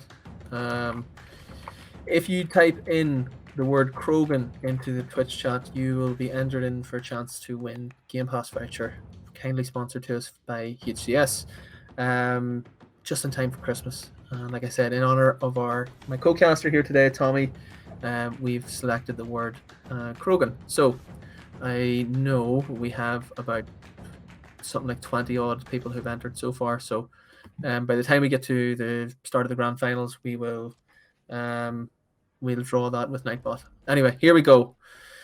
France versus England once again. Game 3, 1 map away from a quarterfinal win for England and moving through to a semi-final potentially against the Netherlands. Yeah. Interesting to see where the snipers go. I mean, the English team picked it up. I haven't seen the French team pick up their sniper yet, but Shady might have it. We'll see in a bit. Guardios have the rockets as well, so mostly the power weapon control seems to be on the hands of the English team. So Yume actually had the French sniper and Gambit has the English sniper, so let's see if we can get a sniper off. I know this has always been sort of I suppose a talking point in this last couple of weeks has been the use of 2 snipers. I mean, if you can grab both snipers, I mean, are you effectively in such a position that you really shouldn't lose the game, or what do you think, Tommy? It's tough to say. We'll get a better view of it once teams play this map more, but off the bat you would assume that if one team gets 2 sniper rifles, it should be almost a guaranteed capture. Right now, Slay's kind of even, actually very even. No flags pulled yet. The English team have the Slays right now, so we'll see if they're actually gonna make a push for the French base. Yeah. I suppose this is where we is this a sniper and rocket combo for Askew? Gets the kill on Jimbo. I think all rockets out There's only one bullet left in that sniper as the flag run starts now for England. Snaky pulling it around the long side. Under pressure immediately now from Shady. Shady gets the clean up and starts the return. But that was a sign of intent from England that they are not afraid to be aggressive here and to push French Halo. Yeah. New sniper rifle coming up. Gambit gets the sniper for England. I do not know about the French yet, but the English team gets a couple of slays. I'm looking for them to push out of their own base and start moving towards that middle of the map, get some map control, and then hopefully get a couple more slays and pull the flag. Shady trades there. Quadios, the flag pulled again now, and England are trying to get in a position now. We're 3v1 now, 3 down for France, but it's still not enough. Jimbo gets taken down. Sniper in the hands of Gambit. Gambit, who we, like I said, we give him plenty of stick already on the stream. Needs to be effective use with it. Yeah. Momentarily, the England team had both sniper rifles, but now Yume takes one of them down and has one, so it'll be a sniper for both teams. So let's see which sniper is gonna win the fight. And it's Gambit. Yeah, he's actually rocking Coming 2 back for power more. weapons. Yeah, he has 2 power weapons, just waiting in the corner, waiting for his teammates. But Yume is looking to make an aggressive play here. Do you remember the Halo 3 days? Whenever this place would be an absolute Yeah, mayhem. bloodbath every single time. Bloodbath. Nades coming through the windows. Everybody bury themselves in there with the sword. Yeah, and then also the overshield coming up and them fighting for that as well. Yeah. So All of it's it. interesting to see now you have that sort of back window that you can drop down into the power-up zone. A nice escape. Maybe means nades can't be quite effective bouncing in off the walls and that. But, you know, at the minute here, it seems to be very much even Stevens, doesn't it? Yeah, both sniper rifles and overshield coming up now, so this is a crucial moment in the game. There's also rockets in play with Bastos, rockets and sniper rifles, so he has the classic combo, T2 combo, basically. Overshield is going to go to Gambit, I would assume, but there's a rocket player here. Oh, he actually repulses Gambit off the map. That's a huge play. That is a huge play. Overshield completely nullified. He weakens another player. He still has a rocket. He still has a sniper. Asko is running the flag. It's going to be 1-0 for French right here. I mean, that's a pretty good start for them anyway. Yeah. If you're already 2-0 down in the series, you really need to be pushing on here. And I suppose, I mean, what does Twitch chat need to think about this? I think I'm seeing enough shit in the Twitch chat about their nans and that. I suppose on a Saturday evening you do visit your relatives anyway. But that our commentary is very good for their nan. So we can chat more shit if they want. But at the minute, French Halo will be very happy with getting a first cap in such a game like this here, where stalemates can actually happen. Because I was playing a game with this here the other day with Halo Data Hive, and it was very much just a case of one team just playing really defensive and a guy just sitting up there with sniper on tower and trying to just ping guys off from distance. And I can see why people are so frustrated maybe with this game type, maybe potentially entering into the HCS map pool. It doesn't bring you back, Tommy, does it? This doesn't alone, it's not enough. But I will say it will be interesting to see how the 2 sniper meta evolves as teams start playing this more and more and practicing it. Because if you get both of the snipers and maybe even rockets or an overshield, then that's a bigger like lead that you can have in a game. Well, a bigger advantage than you can have on any other map. Yeah. Anyway, moving on. We have, I'd say we got a quick update on the bracket. Still nothing. So I think all these other games must be progressing through game 5s, exciting as they are. You need to have a look at through the Twitch broadcast sections. But at the minute, France 1-0 up, flags away. You know, this is going to have to be a position now. England, they do get it away, so they should be able to take this one back for a 1-1 situation and tie it all up. Jimbo taking it in there, and we talked about Jimbo maybe trying to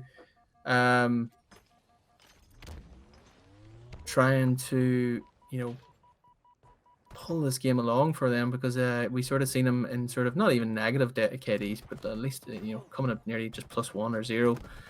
At the minute though, 1-1, 5 minutes left. Who is your money on, Tommy? Hard to say, honestly. Either team could win this.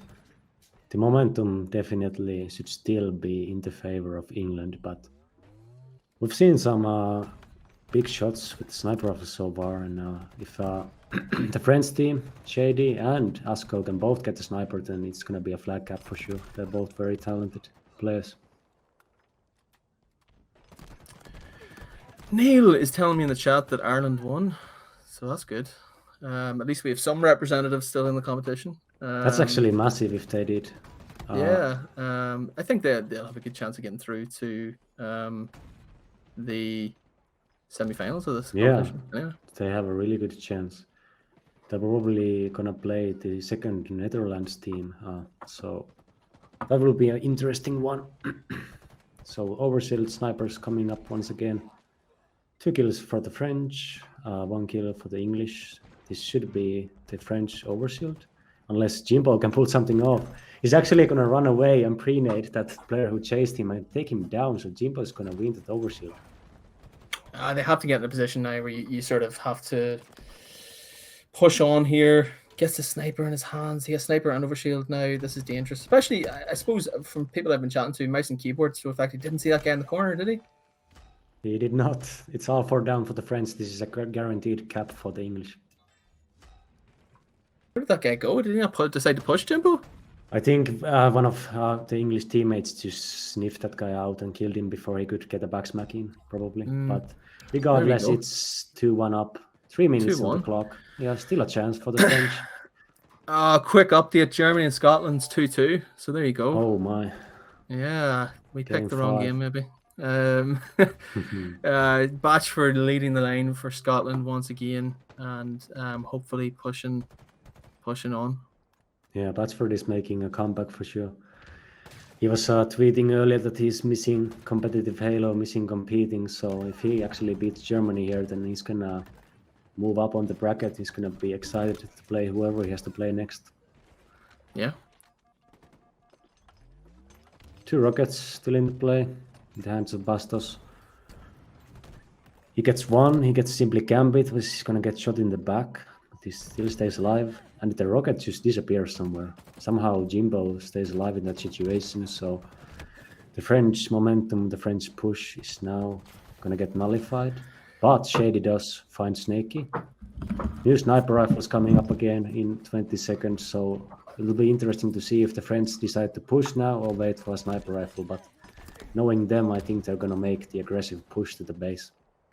I mean, I've given enough shit to Gambit today, in terms of like all what we'd sort of said in the pre-match and that, but he seems to be performing well here, along with the rest of the guys. He's matching up the pace with, as you mentioned, the three other guys who are, at least on paper, a more, what would you say, experienced outfit in terms of placings and that, and Gambit's doing well here. So the last minute and a half of map 3 here, what do you do if you're French squad? Do you try and push this here one? Do you sit here and defend if you're England, for example? You have to find out. You have to find where Snake is and take him down. Right now he's just bodying people. He's hitting shots, keeping them weak. The French can't make a push. Here comes Shady though. Shady comes for the sniper rifle. They get 2 of the English team down. He's going to get a 3rd kill here. He's going to stay alive. So this is massive for French. This is their chance. Bastos is pulling the flag. If he stays alive here, if they get a kill or 2, then it's very good. But Bastos does go down. Yeah. I think a nice killing spree there for Shady. I think it's too little too late though. We're approaching the last minute. He really needs to get his team help here. If he can get this one here, this will be a big kill if he can kill off Gambit. Gambit's still stuck there in tower. Jimbo pushing him. He takes down Shady. Shady is now out of it. But the flag is moving. The flag still keeps moving. This is a tough position though. If you're Askew now, you have to keep pushing and moving on here. Quadios coming over to try and deny him. Gets the double kill. Quadios on him, and that should be, if he can pull this flag out here, and put the pressure on the French guys to return it, then it should be GG here. Double kill, gets the re, and that's probably going to close out the game and close out France's tournament here. And I think that's the end of the French Revolution here. I don't believe there's any more French teams left in the competition. Yeah, that's unfortunate. They were so close to capping that flag. Would have been it would have gone to overtime after that. So unfortunately, we don't get to see it this time.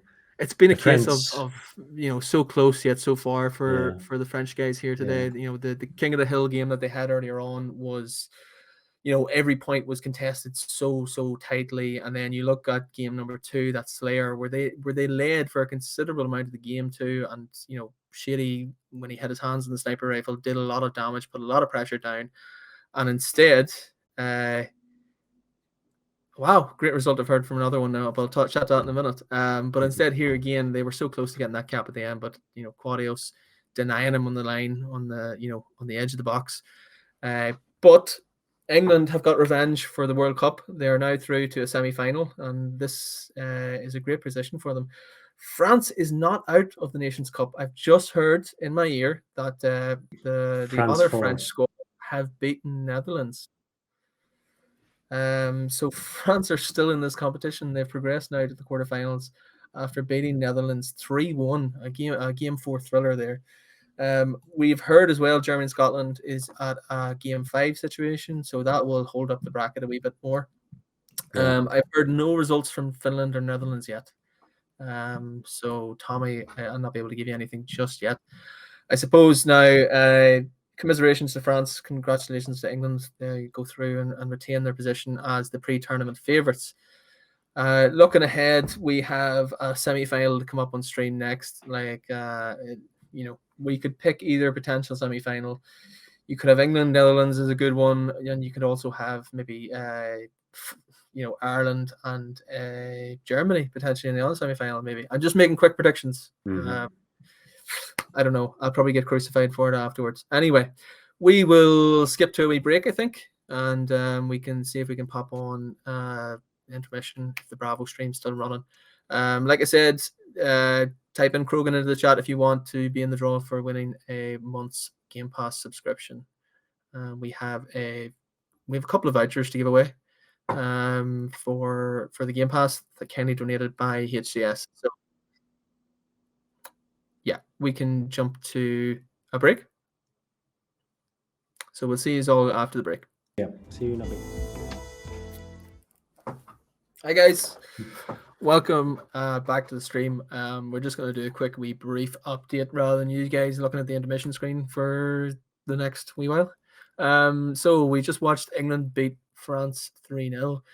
Across the bracket, if we can bring the bracket up on stream, we have seen a few shocks and a few upsets, I think is the best way to put it. We have seen on the top end of the bracket, we've seen the France 4 team. So France are still in the competition. They have a team still here. France 4 beat Netherlands 3-1 on score. Ireland 1 have defeated England 1, which was a pretty big result for them. They won that 3-1. I know, Tommy, now you think that this is a good chance now for Ireland to progress into the semi-finals of the Nations Cup. Yeah, definitely. This is the best possible chance for them, in my honest opinion. Yeah, Ireland won. They definitely pulled an upset in my mind to beat England 1. I mean, England won. Warlord, Outcast, Marine, those guys. Not an easy team to beat under any circumstance, but they did pull it off 3-1. That's an upset. The other one you mentioned is an upset as well in my mind. France 4 that beat Netherlands 2. So there's some crazy results. There's one more that we could touch upon. So Finland won, actually beating Netherlands 1 as well. So both Netherlands teams are out of the competition. That's, I wouldn't say strictly like an upset that Finland won, but still a very convincing result. Yeah, I mean, Netherlands, I think, was a lot of people's pre-tournament sort of favourites, kind of definitely a team within the top sort of 4 that were expected to get to a semi-final. I know they were stuck in a group. I can't remember exactly whose group they were in. They were Group D alongside England 1. I know to the test of Marine and Outcast and Warlord, they were sort of annoyed that they got such maybe a strong opposition in their group, which just the way the pots fell. But yeah, I actually think Ireland have a good chance here of a final. It's certainly I think possible. If they beat France 4, which we would assume that they do after their last performance, they move up on the semifinals.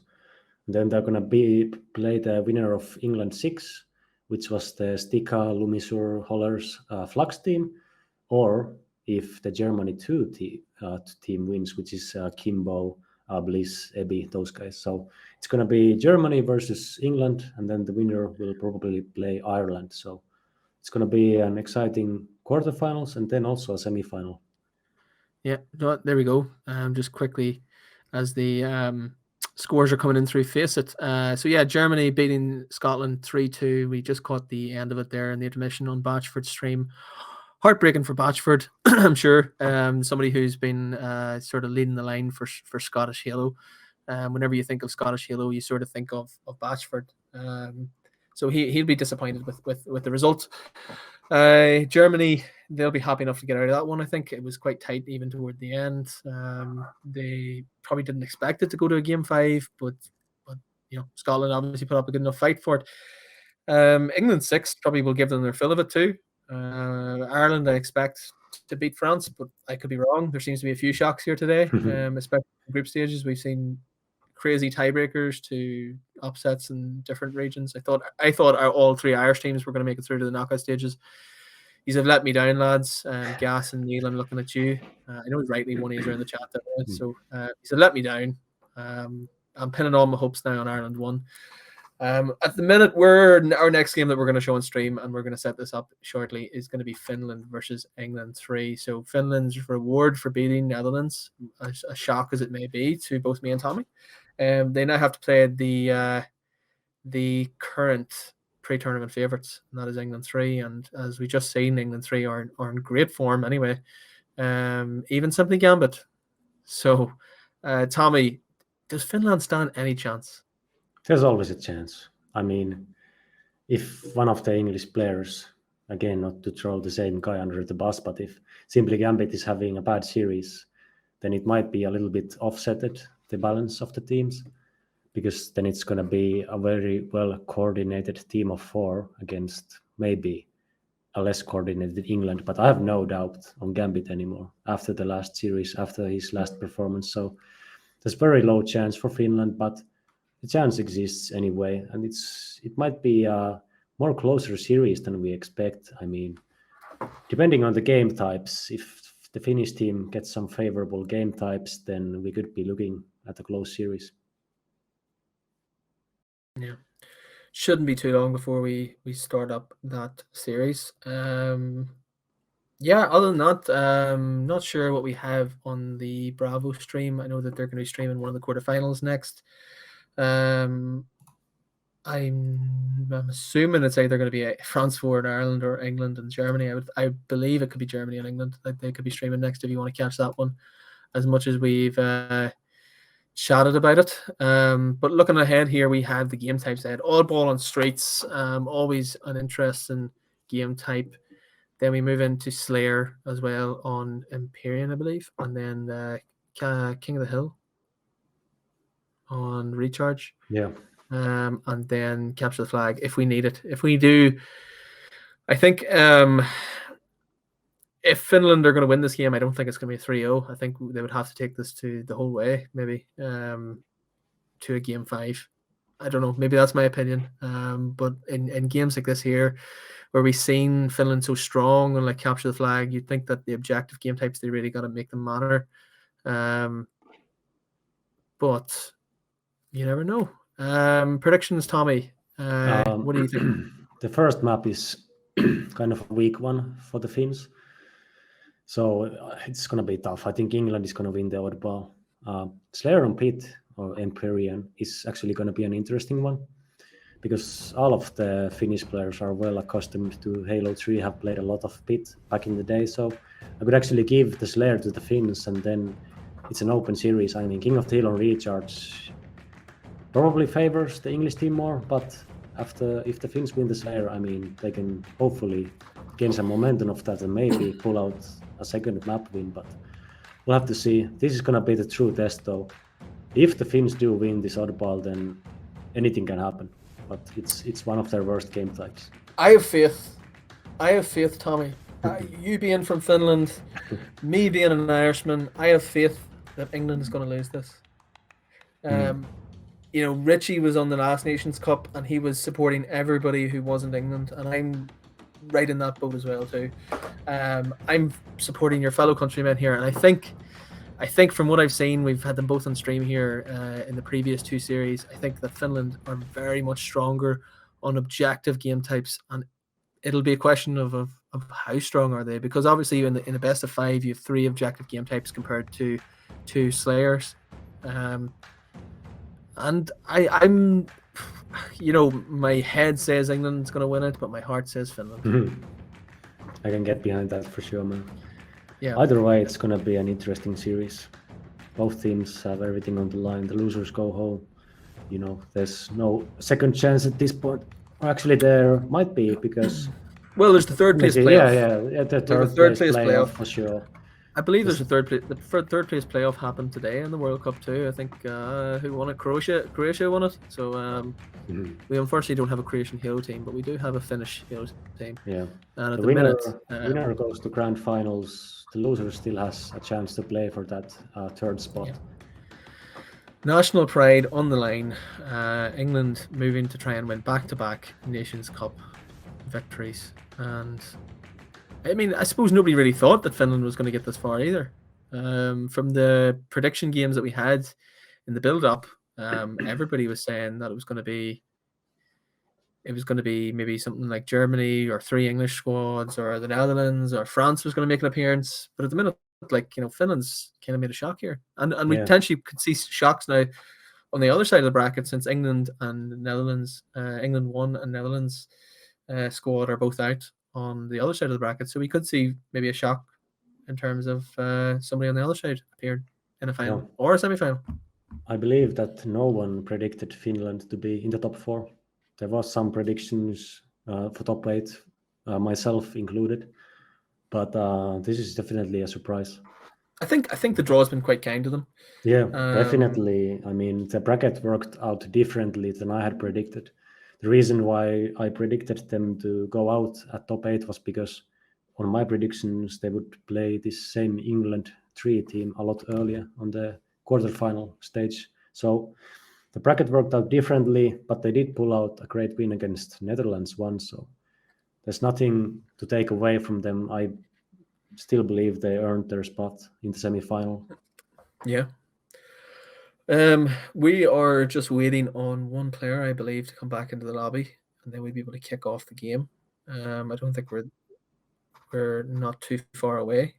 As well, just another quick mention to everybody at home: if you want to win a month subscription to Game Pass Ultimate, we are doing a giveaway. I've just typed it into the Twitch chat. Type in Krogan into the Twitch chat, and we will roll that. Maybe we'll roll that at the end of this game. We have 40 people who've entered, so if you are one of those lucky people, you will win yourself a Game Pass voucher just in time for Christmas. I do enjoy my Game Pass. I'm playing High on Life at the minute. It's like a giant Rick and Morty episode. Oh, yeah. So you can just see on screen Germany beating Scotland 3-2. So they advance into the quarterfinals. I'm not sure what's going to be on the Bravo stream anyway, but we're moving into the S stream. It's oddball on streets. Finland versus England for a place in the final of the Nations Cup. Here we go. Yeah. Right off the bat, we actually see the Finns pick up a couple of kills, so let's see what they decide to do with the oddball here. Systematic is making a flank play. Crossman gets another kill. There's something... looks like we're going to be restarting. Yeah. Or is it? No? Some issue, maybe. We'll see how the players react. Looked like something was wrong. Yeah, there's a player suiciding. Let's see. Some issue on the English side. We'll figure out what that was, but let's see how it goes. I think GAs are out the window in this Nations Cup, aren't they? Yeah, I think there's Seems like it. There feels like it's too many GAs at this point. Yeah, one of the players crashed, so we'll get them back in the lobby. Hopefully, get the game working and restart the match.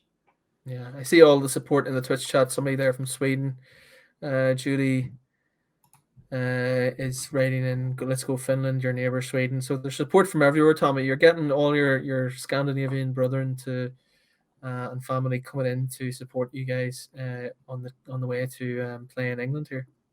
Yeah, there's a lot of. I think I recognize some of the people from old. In Halo 5, we actually at one point we used to have these Finland versus Sweden custom games, just 4 Finnish players and 4 Swedish players going head to head. Yeah, Just played those custom games. I think I see a couple of those people in the chat. So good of you to come to support Europa Halo and to support the Scandinavian teams, which right now is down to the last one, Finland 1, who are going up against a really good opponent, but they played well enough today that we can't understate how good of a chance they still have.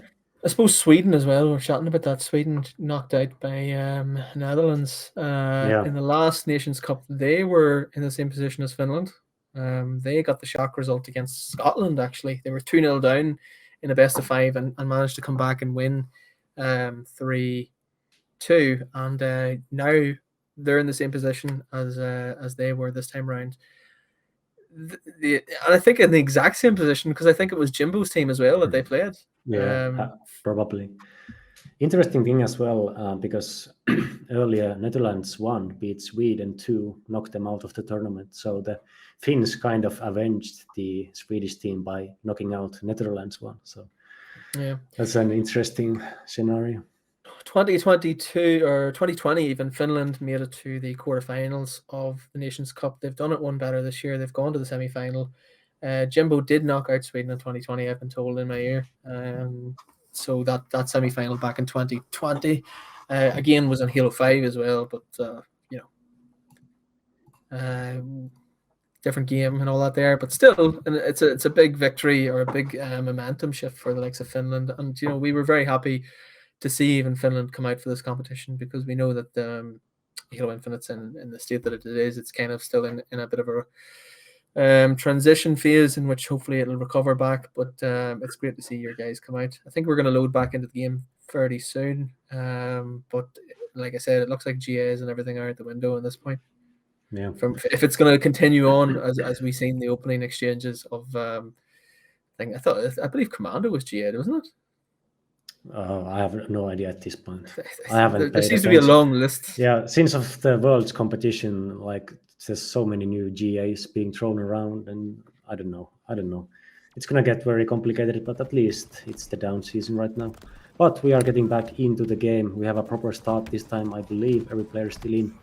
Let's see how this goes. Yeah, and immediately there, Gambit has the Rockets, so.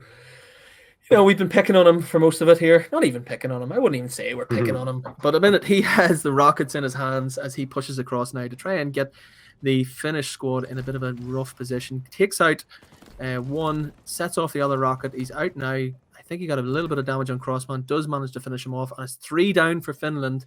And Tommy, your guys are not off to the best of starts. Yeah, they don't even have the power weapons, so they just have to get a proper respawn. Get everyone spawned out and make a plan. You have to work together. You can't make a solo blue push like that. That's just Marvis did. It's not gonna work out against these caliber of players. Gambit was quite in a good position there, actually holding off the mid there section, trying to deny any push from Finland coming in on the ball. A nice double kill there though from who's that, Crossman, trying to get some recovery in here, pushing in now on top of the ball. Potentially unchallenged, picks it up now, and we have some score on the board for Finland. So yeah, that seems to be, they're off the mark now. Can they keep this good communication going and try and launch back into the game? They are 30 seconds behind. What's your thoughts, Tommy? I mean, the one thing that the Finns have on their side is that they have the better teamwork, the better chemistry. They've played together previously, unlike this English team. The English team does have the overall, they have the superstar players. So it'll be a tough match. We'll see if teamwork wins or if just experience, veteranship, and the overall superstar players are going to win this series. Yeah, we're talking about like the superstar players, like in any football game. Oh, triple kill there. Gambit's on a bit of a roll here. He was on a killing spree earlier, and now Yes. he's pushing on ahead here, really taking the game to Finland.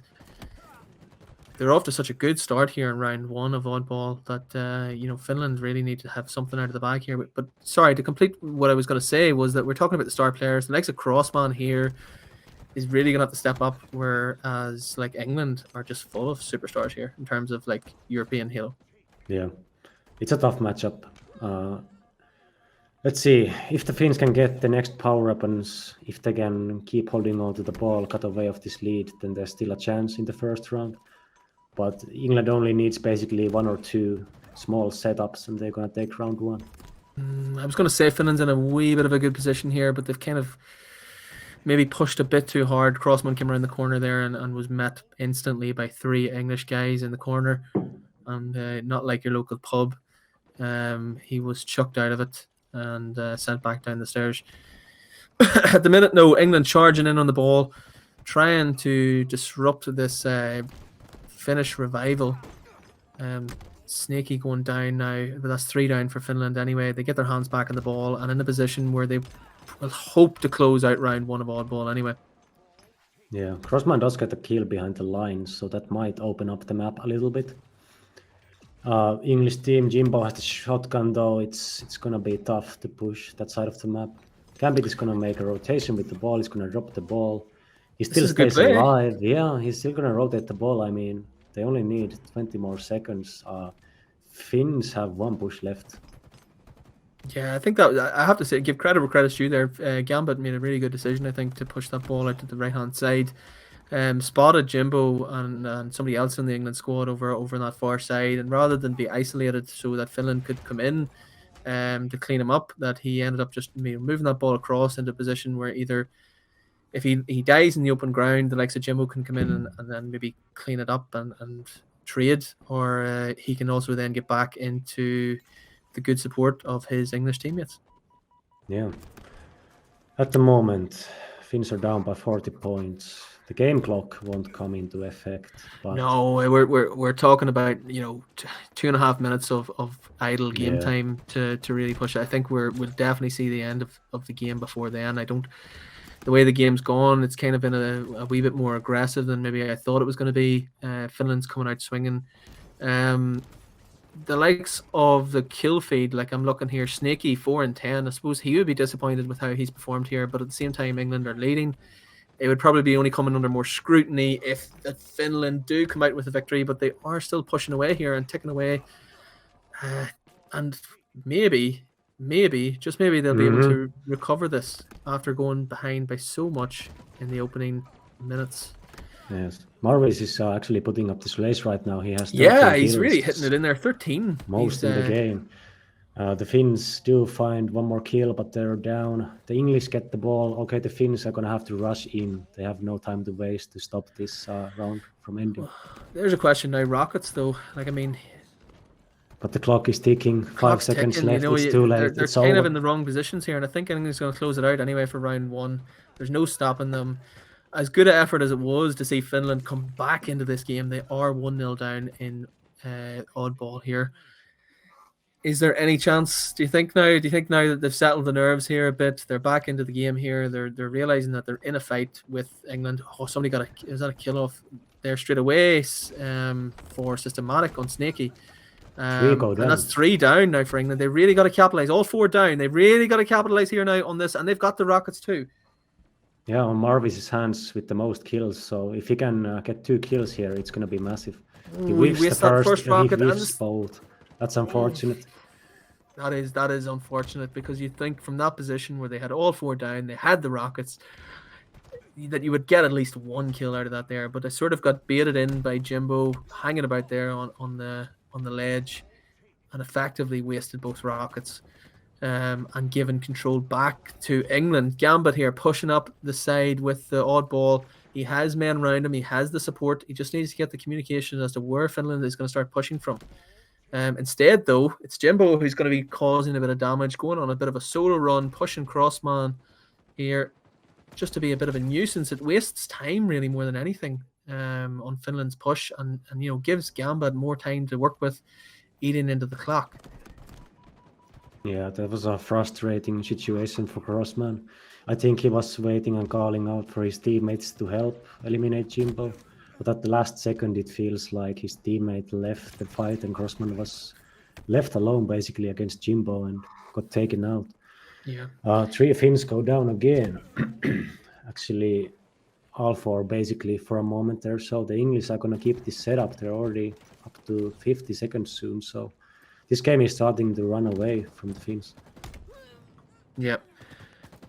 Finland, they really need to answer something here. A bit of a teabag in there from Jimbo and Crossman. I don't think there's any bad blood between those two guys, is there? No, It's just a bit of a friendly bit of banter here as England are starting to slowly run away with it now. Rockets in the hands of Jimbo now, pushing up the stairs. Doesn't see anybody about, so somebody is going to get the back end of Jimbo's rocket here, and it's going to be systematic taken down. He's pushing out again, but ends up getting taken out of it. Quadios, though, slowly ticking away time on that oddball. That trades are coming in, and it's frustrating if you're Finland. You're on the other side of the map now. You're spawning in. Time's ticking away for England. They are effectively killing and winning all their battles, either trading or eliminating these Finnish guys to close the series or close the first map out. Yeah. It was a case of both teams maybe having a bit of an off round one. They were trying to find their footing. It seems like the English team adjusted to the Finnish play style a little bit. They're not allowing the Finns to get up too close. They have better positioning right now. If they get this second kill as well, they're gonna hold the setup again. Oh, actually, nice kill. Wasn't sure if I was Crossman or the other one, but he goes down as well. Not looking good. The English need 30 points. Unfortunate, Tommy, for your countrymen at the minute. It looks like they're going to go 1-0 down in this series. But you never know. They've managed to eliminate there a double kill. And Zark has got the ball in his hands. He knows exactly where they're coming from. He must have got the calls that were coming down the bottom side there. Gets the nade in, got a bit of damage, got the trade-off there with Gambit. But instead, it's Quadios again there. Quadios has done a lot of hard work in this game. 14 and 13 on his KD, 53 on the objective as well too. And if you look across here, I always at this position, when you know kind of which way a game is going to go, you start to look at ahead to the next game. You look at the Slays and you look at Finland here at the minute. Everybody's a negative. Yes, even Marvis, who has 18 kills, even he's -5. So English team showing up. Honestly, their experience, their veteranship. They've played this game type so many times. They win the second round, oddball 2-0, first game of the series. So England is up 1-0 in the series. Yep, there we go. Easy does it for England in the end. Some resistance put up by Finland, but a 2-0 on the oddball, advancing through to map 2 now with plenty to be positive about. They outslayed the Finnish squad. They effectively beat them in all areas: map control, power weapons, communication, teamwork. They were very good here, and I think Finland will be disappointed with maybe how they come out here, especially after the result they got against the Netherlands. But this is a very, very strong English squad. Yeah, there's basically no weak link on the team. Even if some people mentioned simply Gambit earlier in their predictions, I mean, there's no weak link on this team. No. England 3 was still the most picked out favorite to win the tournament.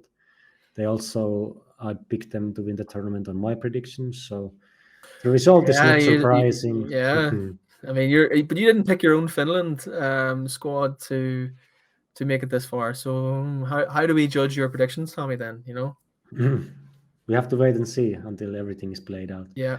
To my defense, though, I said that the bracket worked out differently than in my predictions. So to finish, they got an easier bracket to make it here. Yeah, I suppose whenever we seen the draw on Wednesday night, the likes of whenever we seen Ireland, one of the weaker Ireland teams, come out, and I think the England squad that was kind of in the top seed that were not considered as the strongest of the England squads. I think they were rubbing their hands thinking we'd get a win here, win the group, move on into a last 16 that might be favourable. They have pulled off an upset in terms of the win over the Netherlands here, but they're starting to hit the wall here against England. Slayer on Empyrean, I kind of see with the amount of power weapons, the rockets, the snipers, the power ups, if England can really control this, it could get messy very fast for Finland.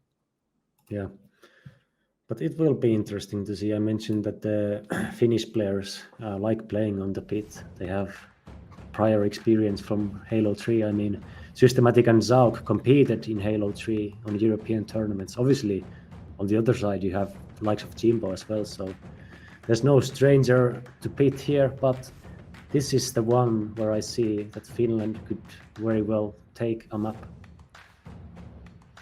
Yeah.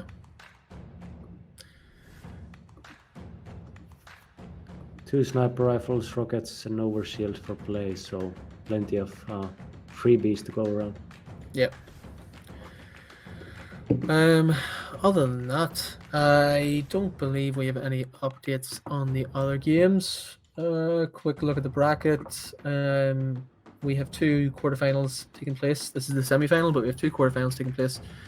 Germany and England is on the Bravo stream at the minute, if you wanted to watch that game. But here we are with game 2 of this semi-final, Finland versus England, and immediately England off to a great start, 3 down for Finland. Yeah, that's going to be all of the power weapons. Almost all of them are going to go to the hands of England. I just don't know who has the sniper rifles yet, but expect to see those in the kill feed shortly. Well, there's rockets in the hand of Gambit. It seems like every time I look at Gambit's point of view now, I see rockets or sniper or heatwave. Like, he really seems to be mopping up the power weapons in terms of the team role now. I think some players that you see have certain kind of roles in which they will hold certain types of power weapons, but it seems like Gambit's really being the man in charge of that really at the minute. Yeah, he's shown that he can slay against any team, any player. There's a sniper rifle. Crossman has one. Don't know about the enemy. We can try to stick to Crossman's POV, see if we can find some headshots, which he does. He takes down simply Gambit. Let's switch to Crossman's POV if we can. Well, we'll stick with Zoic then. Nope, we're going to cross over to Crossman then with the sniper. Doesn't get that shot away in time. He's missed it through the gap. Gets that clean up on Jimbo, I believe. And at the minute, Finland are still back in this game. Maybe not as messy as we initially thought whenever the opening exchanges seemed to be so heavily in favour of England. But at the minute, snipers are about to come back up again, and there's a killjoy as well. So for Gambit's doing really well here. Yeah, this is a good timing for the English. They're gonna kill 2 to 3 of the Finns just when the overshield and snipers are coming up. So they're gonna get at least 2. They're gonna get the overshield, possibly. They get one of the snipers.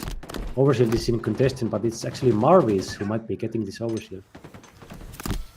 He does, I believe, but he's getting repulsed off the map. That's a huge play from one of the English players.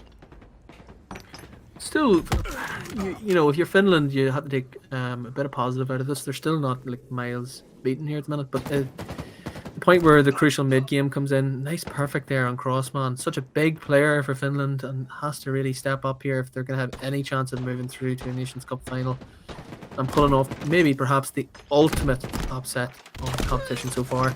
Another kill there on Quadios, taken down eventually. But Finland are here again. They're systematic with another kill. 17, 20 plays 22. They're only 5 kills behind. And at the minute, that's not a million miles away. No, it's not. It's only down to 5 kills. Systematic with the sniper rifle, still 4 bullets to work with. We'll see what angles he's gonna take, if he's gonna play it safe or go for a risky angle. Right now, it seems like he's gonna wanna play it safe. Grossman is an interesting player because he's the only Finnish player who has now played in both of the Nations Cups, representing Finland. He was there for Halo 5 and he's here for Halo Infinite now. So. Almost in a bit of a no scope there when he came up the tower, but yeah, you're correct. Yeah, a few of these guys represented both nations in the last tournament. I believe Gambit did represent England in the last tournament. Jimbo definitely was a part of the winning squad that won alongside Marine and that. But yeah, Crossman, part of the Finnish squad in 2020. He's back here again, one of the key players for them, and he's gonna have to step up here. He's in trouble. Systematic in trouble. Falls to Quadios. Quadios now has the sniper up on tower. Fresh sniper just about to drop in as well too. So is he going to deny Finland from getting that one, or is he just going to bait it out? No, he ends up falling to Systematic. He gets a bit of revenge on him there.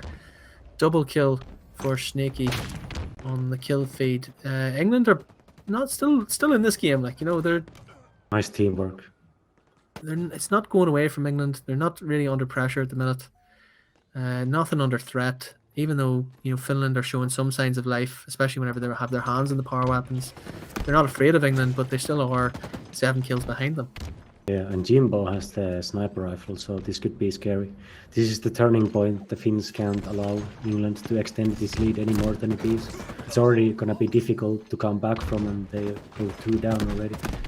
It's a turning point. I feel like the Finns have one chance to turn this game around, and if Jimbo has the sniper rifle, it's not going to be easy.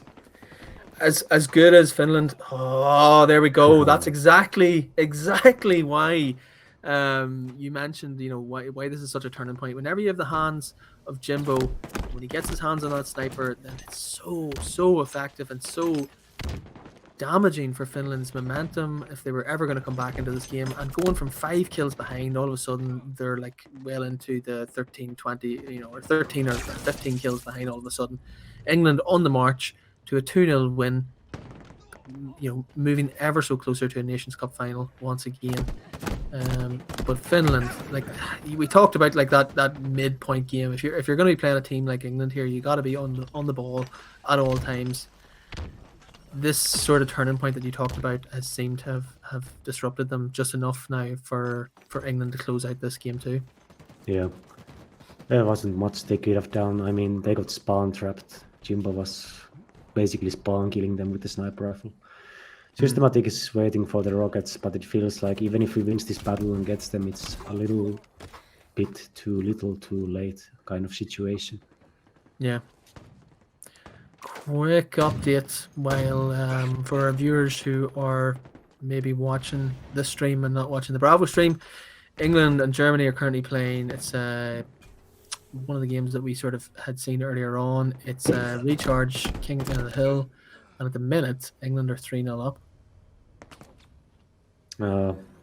Maybe a little bit surprising, to be honest. Kimbo, Bliss, Ebi, the German squad are very, very good together. Obviously, on the other side, you have young superstars as well, if you can use that sentence. You know, Stika and Lumis are both very young players, but both very prominent players. Turning heads in the European triple Halo kill to scene. finish there for Jimbo. Unfortunately, we just missed and we just caught the tail end of it there, but a triple kill to finish that off. Jimbo's definitely found his form and peaked at the right time of the tournament here, as he is moving ever so closer now to England making the Nations Cup final once again. Yeah, and I don't think many people are going to be surprised when that happens. I think Finland will be very happy that they've got to this point, and they are putting up a good representative of themselves. I think this is a team that you mentioned haven't played as often recently, but they are definitely, you know, putting up a good show here. They've beaten some really good teams on the way to this game. So look, fair credit to them. They've done really well. England, though, very strong. Like we talked about Gambit. Gambit was really good whenever that opening exchanges. I think he ended up being something like 6-2 within the first minute. Jimbo there closing that game out 16-10. That's the Jimbo that we know and how effective that he can be. You've seen him when he had his hands on the sniper, pinged off a double kill there, pinned in Finland in sort of the mid stages of the game and changed the momentum towards themselves. They were 5 kills and it was kind of niggly. Finland were coming into that game. But whenever you have somebody like Jimbo who can just change the game like that, it seemed like it was game over. Yeah. This Finnish team is the best Finnish team in Halo Infinite. I mean, if there was a Finnish team to step up and represent, it had to be this one. So I'm very happy that they decided to play, and it has paid off. In 2020 in Halo 5, Finland got top 8. In 2022 Halo Infinite, they're already in top 4, and they still have a lifeline. If they win the next 3 games in a row, they still have a lifeline, a chance to make it to the grand finals. And if not, if they fall here, they still have a chance to play for that 3rd place. Yeah, moving on. King of the Hill and Recharge. Tommy, this is a big one if you're Finland. This is it. This is your tournament, potentially. I know you have the 3rd place playoff, but nobody wants to play in the 3rd place playoff. I mean, That's just the best loser, really, isn't it? Yeah, that's basically it. It's just the best loser. If you're not first, you're last, as some famous Ricky Bobby once said. But anyway, Finland, here it is. This is the game. This is where it's at. If you're England, all you have to do is just play your game. You don't really have to, like you mentioned this earlier in the game, you just take the handbrake off and you play it. But if you're Finland, you've got to play this smart. You've got to make the decisions correct when you're playing against guys who are capable, like Jimbo, like Quadios, who are going to punish you if you make any sort of mistake at all. What do you tell your fellow countrymen going into this game?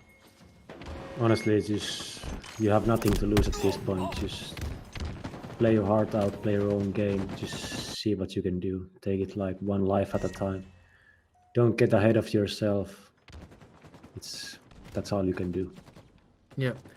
Opening wise, nobody touching the hill. Everybody sort of setting up themselves first. I seen the power up go away there, but it seemed like we sort of had an issue with maybe our main camera there. But Jimbo immediately touching off on the hill and getting things started, but immediately backs out there. Yeah, this is a tough one on Recharge. It's the hardest hill to capture on the bottom. Here we go. Even if you get 1 or 2 kills, it's not like a secure situation for you to drop down on the hill. Most often you have to kill 2 to 3 enemy players to even go for that hill. So both teams are looking for that situations where they get ahead enough so that they can comfortably go for the hill. Yeah, we seen earlier on how good England were, even in a position where France were basically at the point where they were about to score the first point with maybe even a touch, and all of a sudden England were able to completely return it on its head as such, and change the outcome of the result. And they're going to have to Finland's going to have to just play perfect Halo here. I think this is going to be one of these games where England's so good at what they're doing here. But Zach gets the killjoy there on Quadios to deny him for causing more damage here. The hill's kind of up for grabs a bit here as it starts to make a bit of a push. 1 down there for Finland, 2 down for England. England still in control of this game. It seems like there's a lot more battles happening outside of the hill than there is the hill itself. Nobody wants to go in. Guys want to sort of keep control of the power weapons. They don't want somebody flying in there with a sword, upsetting the whole balance of the hill. Camo's up there as well. It should be a quick and easy grab. I think that's Gambit who's going to put it in. Gambit's going to sit this one out now and sort of lurk about in here, keep the hill, and just effectively waste time, really, and tick away to hopefully getting the first point on the board for England. Finland in trouble here at the minute. Yeah, they probably might start considering the next hill location, the next rotation, and let this one slip because it's so far captured. Yep, another killjoy there to deny, but at the minute England with all the slays, with all the sort of momentum, and currently the lead as well. They're 1-0 up in this game. Is it going to be a quick 4-0, or is Finland going to answer back with something else here? But at the minute England start the scoring on the hill. Take control. A nice double kill there, popping up on your screen. A nice one there for Jimbo. Jimbo's really starting to get a bit of form here at the minute now. He's really starting to, like I said, peak at the right time. He was a lot of people's player of the tournament prediction, and we'll run a poll at the end of this to see who potentially would be that player of the tournament. I know we'll have our admins who'll be looking at the stats, who'll be talking about it all. We talk about the golden ball in the World Cup. I think we will use the golden gun and not the type that you would have in GoldenEye, the N64 reference. Yeah. But the golden gun award, I know that we talked about people who potentially were like Shady and Jimbo, who were mentioned, but I think maybe there's definitely an argument for Gambit here. I mean, he's definitely been playing really well, continues to play effectively within this team, and seems to be, not really, missing a step with him. The pace that he's coming into this. Yeah. Finland though, starting to fight back, starting to gain a wee bit more into the hill, and Camo just about to pop up again, as you can see on our screen. Will anybody quickly grab it? The hill being contested at the minute and back into the hands of England. 2 down for Finland. They're really in trouble here, and a nice wee grab there on the Camo for England once again. Picked up now by Snakey. Snakey's in such a good position now where he can just sort of give the comms to his teammates, tell them where the push is going to come from. He doesn't need to be popping the trigger yet. He doesn't there. He got revealed anyway by some, I think, a random nade come across. But he didn't really need to do anything much there. He just needed to give the communication and feedback to the rest of his team to tell them when the push was going to come in order to secure the hill, which they should do now, and make it 2 points to 0 on the scoreboard. As good an effort as that has been for Finland, that just isn't going to cut it. Yeah, and they're already rotated to the next hill. These few slays, if they get them, are going to be huge. So England is way ahead of the game right now. They're doing the same thing they did against France, where they're pulling those last-minute clutches on the hills. Even if France or Finland caps a hill up to 90%, they're going to focus for one good setup. If they get control of the hill, they get a setup, and they can just easily cap the whole hill in one go. Right now, they're up by 2 hills. They're already halfway through the third one. It's looking very, very dim for the Finns. They have to do something big. Please, fast. Finland. Please. I don't want to hear it again for another couple of years before we do the next Nations Cup that England has won it again. I mean, I got enough stick about it. I had to listen to them. But it's 3-0 here at the minute, and it does certainly look like it's ever so more coming home once again for England. Tommy, your Finnish counterparts just seem to be missing the pace just a wee bit. They're 1 point away from going home. What is it about England that's so good here? Honestly, the same thing I keep saying. It's a superstar player squad. There's honestly Jimbo, who can be considered one of the best players in Europe. Same for Snakey, same for Quadios. Simply Gambit is more unknown. He hasn't been on a top roster yet, but he's shown that he can slay just as well as the other guys. He's shown the objective efficiency as well, those rotations on streets, oddball. So he's doing all of the things his teammates are doing. So this team is just unstoppable. If there ever was a talk that there would be a weak link on this team, it's off the window. There's no weak link here. No, there's another one there for Gambit. Gambit's really putting up some of the stats today. 14 and 8 for him in this game. And there's another one, I think, beaten off the track. Or did they manage to survive? I'm not sure. I think he did actually manage to survive. Maybe a lucky clamber. Yeah, lucky clamber, and maybe got back in there, but I didn't see the kill come up on the kill feed. I seen there as well, just as you were chatting, the Camo burned again by Finland, basically. It was kind of pulled out of desperation, just to simply keep it out of the hands of England. And it maybe wasn't used as the most effective use, but that's just when you're playing a team like this, you're sort of panicking, aren't you? Yeah, definitely. Players like Jimbo having the shock rifle don't help your ever increasing panic. But regardless, even if the Finns go out here, which it looks like they do, I think they'll be happy about the results so far, and they'll be happy to play for that top 3 spot still, even if they get beaten here, which is quite likely. I mean, if you lose to the number 1 favorite team, it's not a bad thing at all. Nope, no quite Cinderella story for Finland today, it looks like, unless an almighty comeback. But the Camo is up again now in 1 second. I don't know if it'll make a massive difference. It may deny England this capture, but you still have to go through a lot of time going down in the clock. I'm not actually sure how much time's left there. I can't really see it on my screen. I think it's over almost.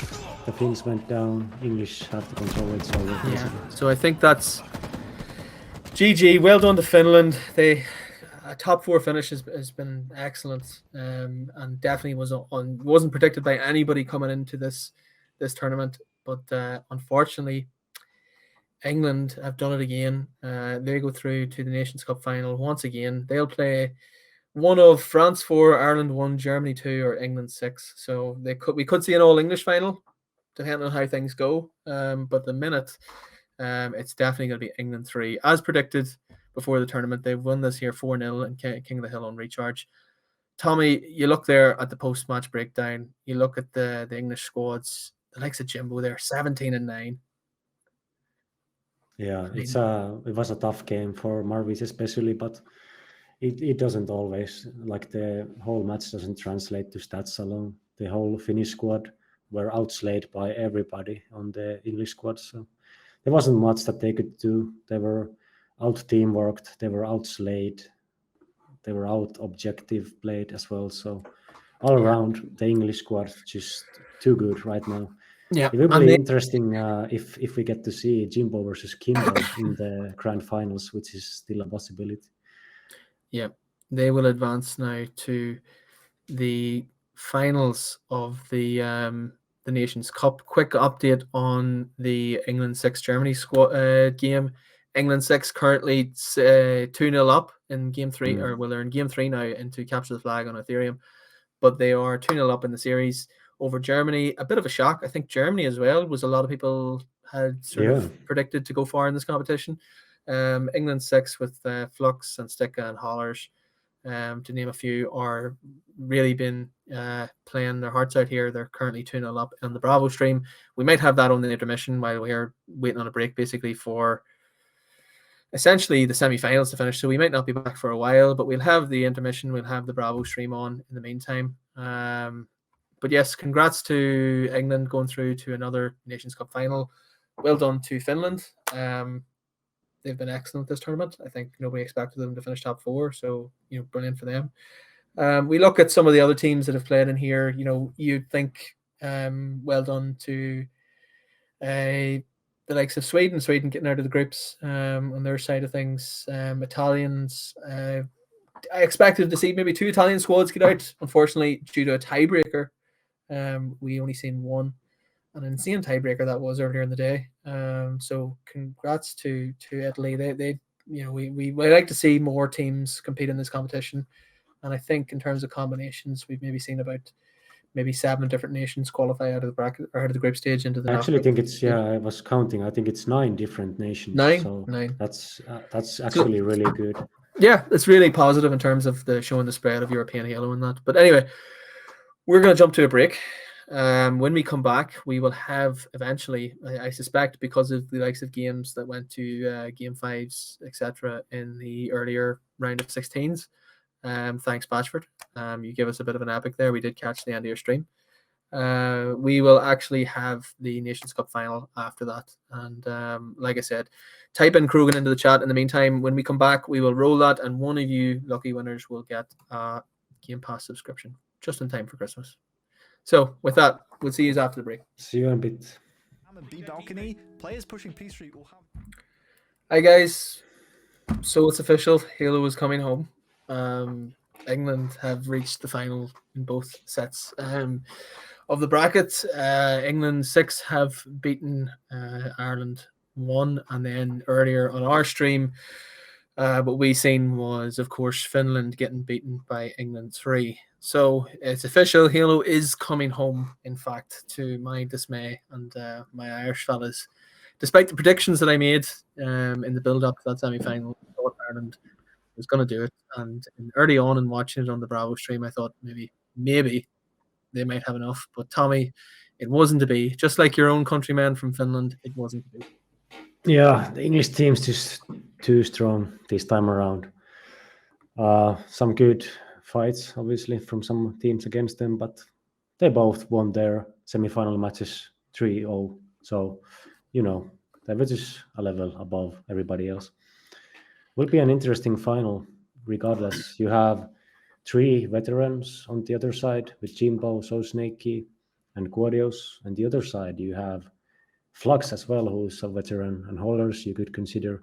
But there's Stika and Lumisur, 2 of the younger players on this squad. So it'll be kind of a situation of the veterans versus the young guns. Yeah. So unlike any of the other games we played in the or had on stream, this is a best of 7. We're going to start it off with strongholds on recharge. There's a vote that's going on in the Twitch chat as well. We have a giveaway before we start the game. You were to type Krogan into the chat, and one of you will win a month's subscription to Game Pass that we'll give out if you send us a message. So last chance, we'll roll it now. If anybody is still here. Last chance. I mean, if you want to shout Krogan into the chat and be in with a chance to win it, then go on ahead. Other than that, here we go. The winner is MIK4SU. So actually might be a Finnish. We can spell is it? Yeah, it might be Mika Marsu in a sense, but yeah, I don't know. We'll keep an eye on that one. Keep an eye on that one. Anyway, moving on. Here we go.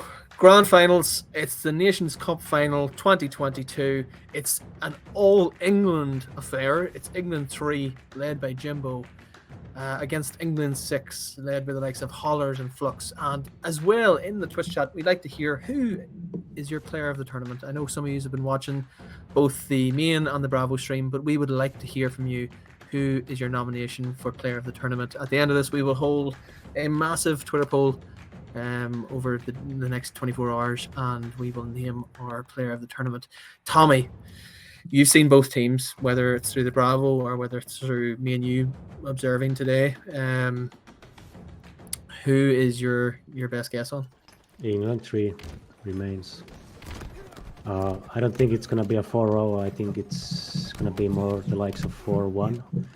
But England 3 just seems like the stronger squad of these two.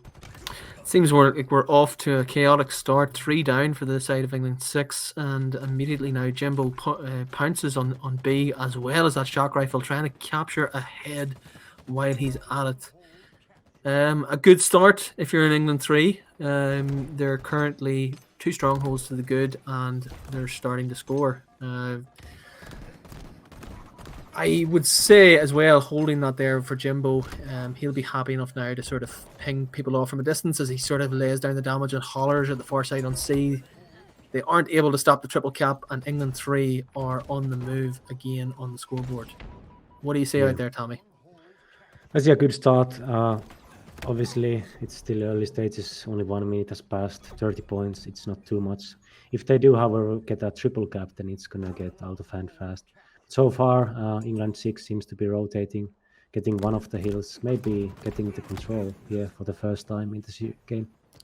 If they can, they do just hold on to B, and immediately it's going to end up being contested by Jimbo. So that brief score of 3 points is only going to last a short period of time.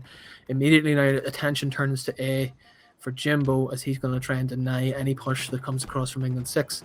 We're on here with the guys from England 3 as they're being sort of advanced on from Flux and crew. They do clear that one out initially in the damage done from Jimbo with that disruptor pistol, but now here comes the real challenge here. Now can Hollers clear out top tower? He almost did anyway. The pressure down now for England 6. They had 3 down there. Yeah, new camo coming up. Somebody just picked the shock rifle. It's going to be Flux. I suppose Suanar actually might have gotten. He didn't get the camo just yet. I mean, how do you pronounce his name now? Because he's always been called Lummy, isn't it? We had this discussion off air. Now it seems like he's gone for a complete rebrand. Yeah, Suair. I can't pronounce it. I'm just gonna sometimes call him Lumizer. Yeah, we've seen how effective England 3 were in using the likes of the camo as well in previous games. So effective, the likes of Gambit and Quadios using it at times to really clear out and be patient in some of their setups. And I suppose that's going to be really key in this year if they're going to maintain the lead and maintain momentum throughout this entire best of 7 series. At the minute, though, Sayer, or whatever you want to call him, is fallen now, and despite the fact that he has England 6 have racked up a triple cap. Yeah. Let's jump on to Stika's point of view if we can, because he just picked up a double kill with the shock rifle and another kill. So let's see if he still has some ammo left, if we can. But in the meanwhile, it's just a triple cap now in effect momentarily from England 6, but B stronghold. Actually, B stronghold got reset, so England 6 is racking up some good time here. every second counts for them in this sort of type of game. You don't want to let England 3 gain any sort of advantage. The likes of the star players that we talked about in terms of Jimbo and Snakey and Quadios, who have a lot of experience throughout playing high-level Halo. If you give them an inch, they will take it. Like, you know, they can't be allowed to run away with this one. Yeah, but on the other side, you have some very good talent as well. I mean, people are saying that Stika and Suair are actually some of the best players on the new kind of settings that have surfaced, the new GAs and whatnot. So there'll be a war between old and new, but at the moment, it seems very, very even. Well, as much as we writ off England 6 at the start of this here, when we seen them, you know, take a 128 to 3-point lead, Yeah. they have come back into this. It's definitely very Completely. interesting to watch now, and England 3 are going to have to wrestle control back from them, and at the minute it's going to look like more pressure on the C with Sayer now laying down the damage as Yeah. I can see the kill feed. Plenty of the Jimbo squad fallen by the second there. Yeah, and England 6 taking the lead now and still holding triple cap. This is going to be very dangerous for the other English squad. I mean, if they get a couple more kills off the respawn, it's going to be huge. But right now, Quadios is going to want to try to break this control with the shock rifle. Hit some shots.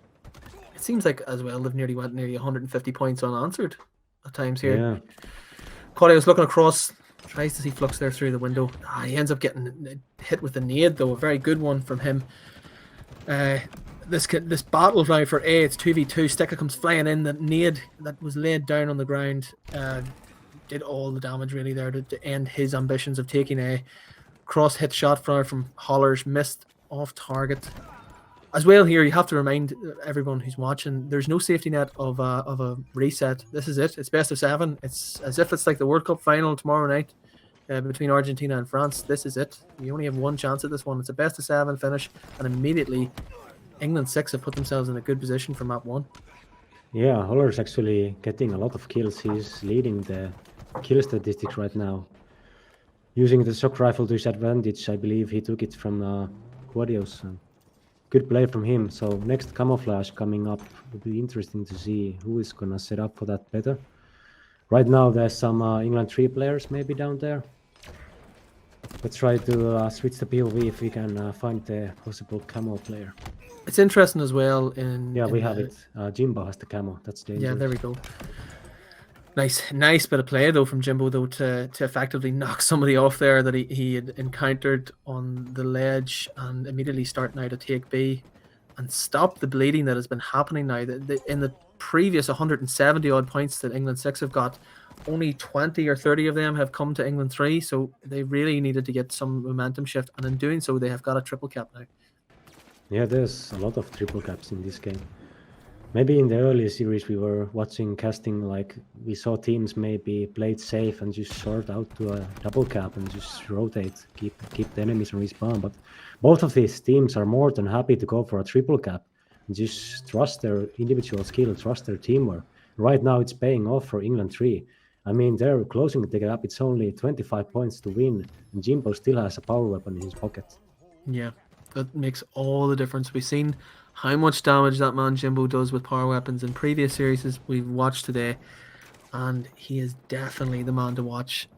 Definitely one of maybe contenders for players of the tournament. I know that was the pick for a lot of people, including the likes of Scherzi, who had him marked down for it and had predicted England 3 to take this, but a few people had taken England 6 as well. I know, Tommy, you didn't predict an all-England final.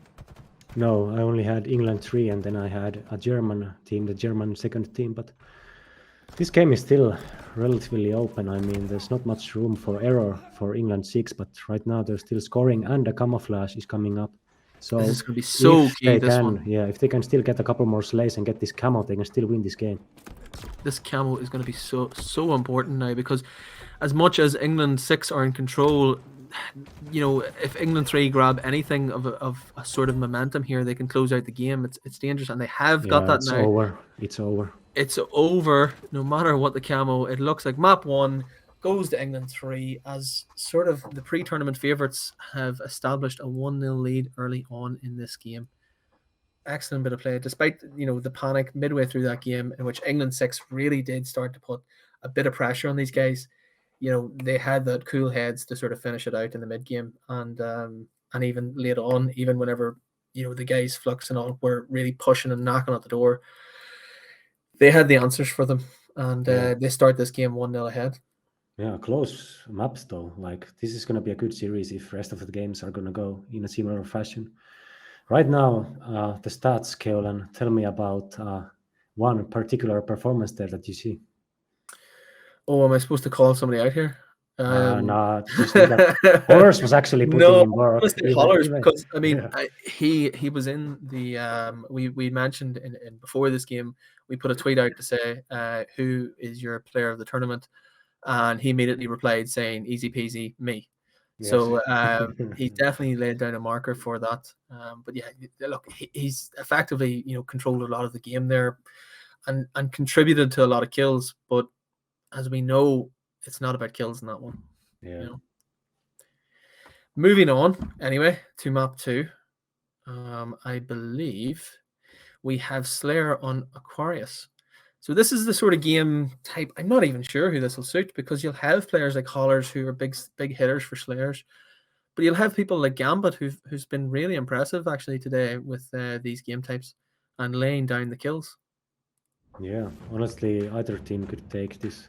This is probably one of those Slayer game types that whatever team gets on a good roll is more likely gonna win the map. We have Heat Wave, we have Camouflage. So if you get those, you can control the map.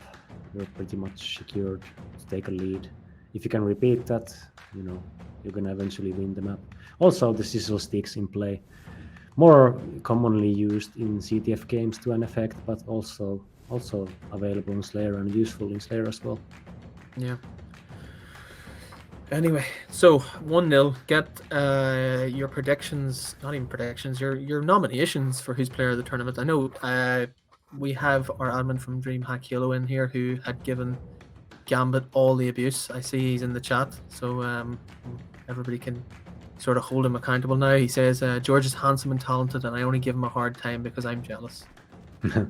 Yeah, actually, I made my public vote for the player already. I actually put Suair and Stika up there, because even if they lose this series, I mean, it's a great feeling, to be one of those younger players, the up-and-coming players, and make it to the grand finals. So regardless if they win or lose, I think those guys earn some recognition. England 3 off to a near perfect start. They've got the camo, they have the heat wave here now, and are starting to push across and put pressure on England 6. Oh, there we go. Sair got caught out there from the camo, and the heat wave laying down the damage. They managed to take out Quadios there and end his reign of terror.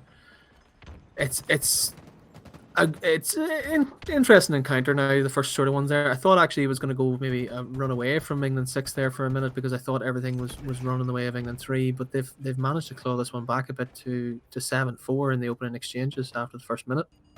Yeah, I would imagine England 6 will want to try to slow this game down a bit, because they are down by 4 kills, now 5.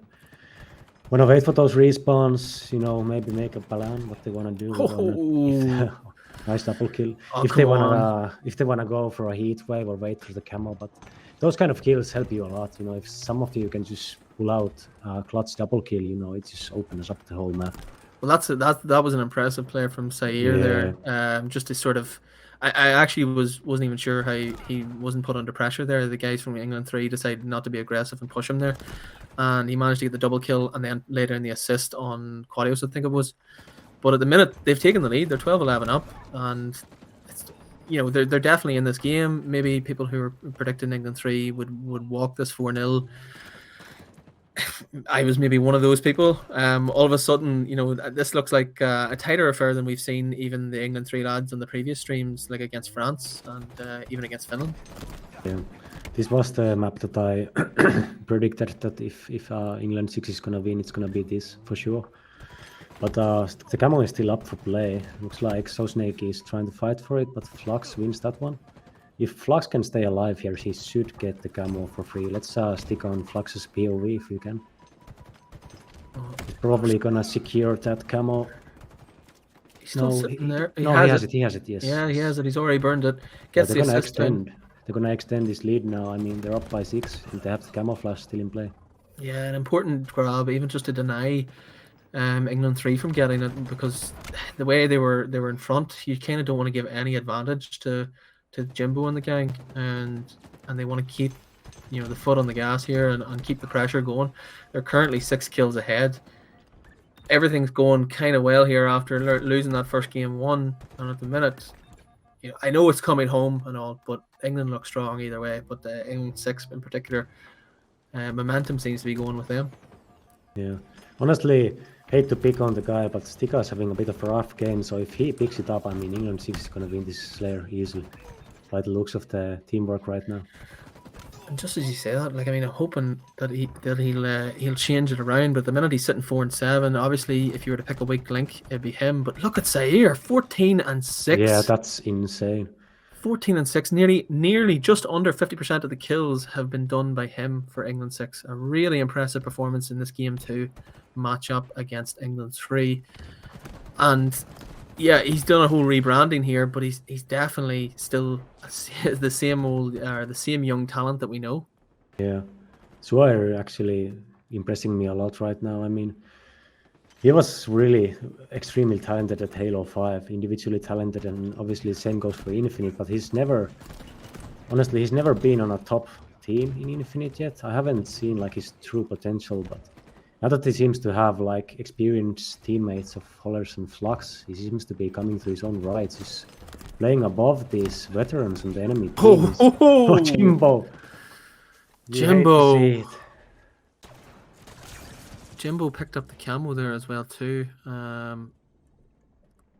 Just at the right time too. It seems like now England 3 have managed to wrestle control of the game and take the lead again by 2 kills, which will be disappointing to England 6 because they were 6 kills ahead at one point. But just denying England 6 the camo at this point of the game is so important too, because even in a tight game like this, every advantage counts. Double kill coming in there from England 3, another killjoy for Stika. Hollers now, looking at him, I know we picked him out for having such a slaying performance the last game. He's currently 7 and 10. He really needs to pick it up here if he's going to lead his team to victory here. Again, we talked about nominating him for player of the tournament. This is the sort of games that are important. Yeah. Closing moments, I mean, 3 kill came. It's still doable for either team. It looks like they're slowing it down though. Yeah, they're slowing it down a lot. Oh, Sayer's in trouble if he can get out of this one. That's a nice trade. Again. That's such a good play, in a bad situation, turning it to a double. I mean, he's doing everything right now for his team. This next camo is going to be very important though. Yeah, Sayer was really isolated there. You could see his teammates on the far side of the map, and he was kind of on his own. And to get a trade there in that situation, as well as that other kill that he got, probably the best outcome he could have hoped for. Yeah, definitely. Anyway, here we go. This is probably the game here to be won and lost. Yeah, camo. These sorts of pushes. There's no setup for the camo yet, but England 3 has the better numbers. Someone just went for it, they have it. So England 3 gets the camo. This might be very unfortunate for England 6 if they lose this game. They had a lead for a long time. Yeah, it looks like it's going to swing to England 3 again. And unless I'm wrong, there's a nice double kill from Flux. He's brought them back into it here. They're only 4 kills behind. If they can slow this down and be just slightly more patient in this and catch England 3 on the hop, this will be an important kill if he can get this one.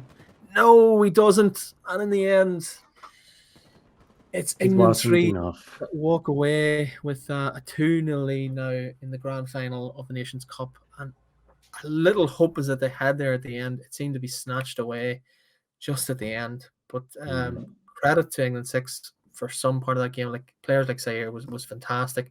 They'll be disappointed, as you said, Tommy. They were 6 kills in front at one point at the midpoint of the game. To come back and lose by I think 5, 6. That's a serious turnaround for this caliber of Halo. Anyway. Yeah, I think England 6 needed to win that Slayer. Now it's such a tough position because you're going to play an objective next again against this veteran squad. So, I mean, Suaire did everything he could, honestly. if you almost go for a 20 bomb in a Slayer, I mean, you've done everything you can. Look at the other Yes. side though. Look at Snaky. Snaky nearly hit the 20 Yeah, bomb too. he catched up to Swire at the end of that game when it mattered, honestly.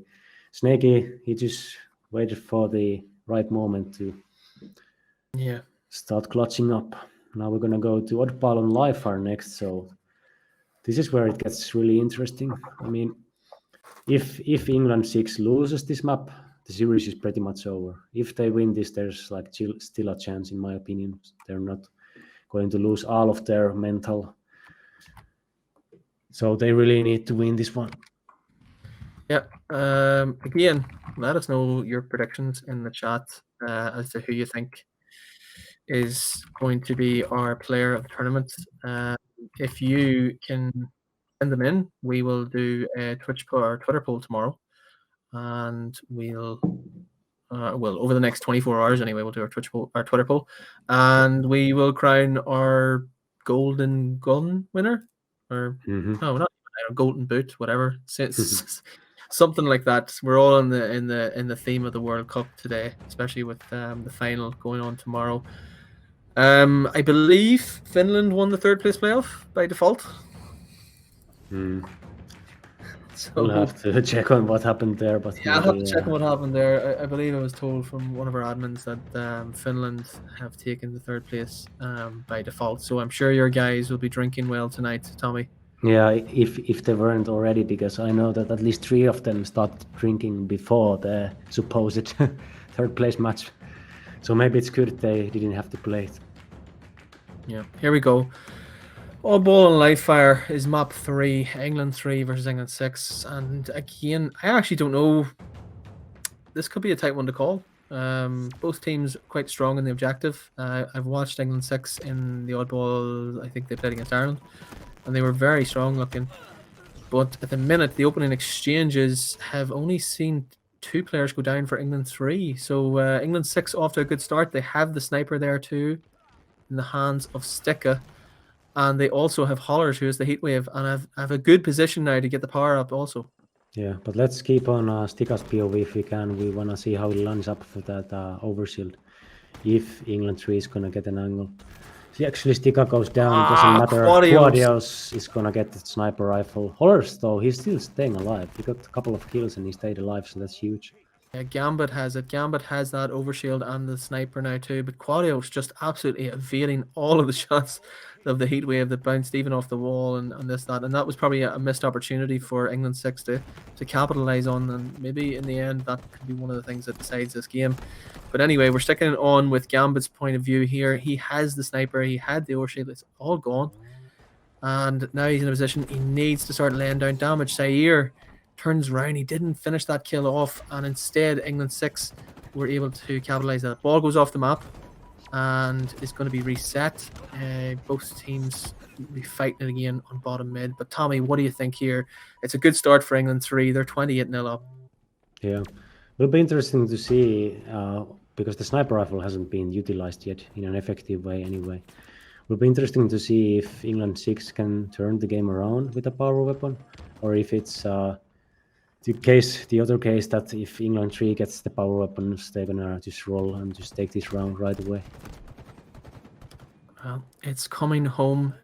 It's coming home is being chanted out by many a Halo fan from England at the moment, as their 2 teams of the 6 that they entered have reached the final, and Halo will definitely be coming home. Here it is though, with he just missed it there in the end, and they're going to give probably England 6 a chance here to get that overshield that's just sitting there. But the damage and moving across here, being laid down by Jimbo, who really doesn't want to give up an inch at all, waiting for the rest of his team to join him.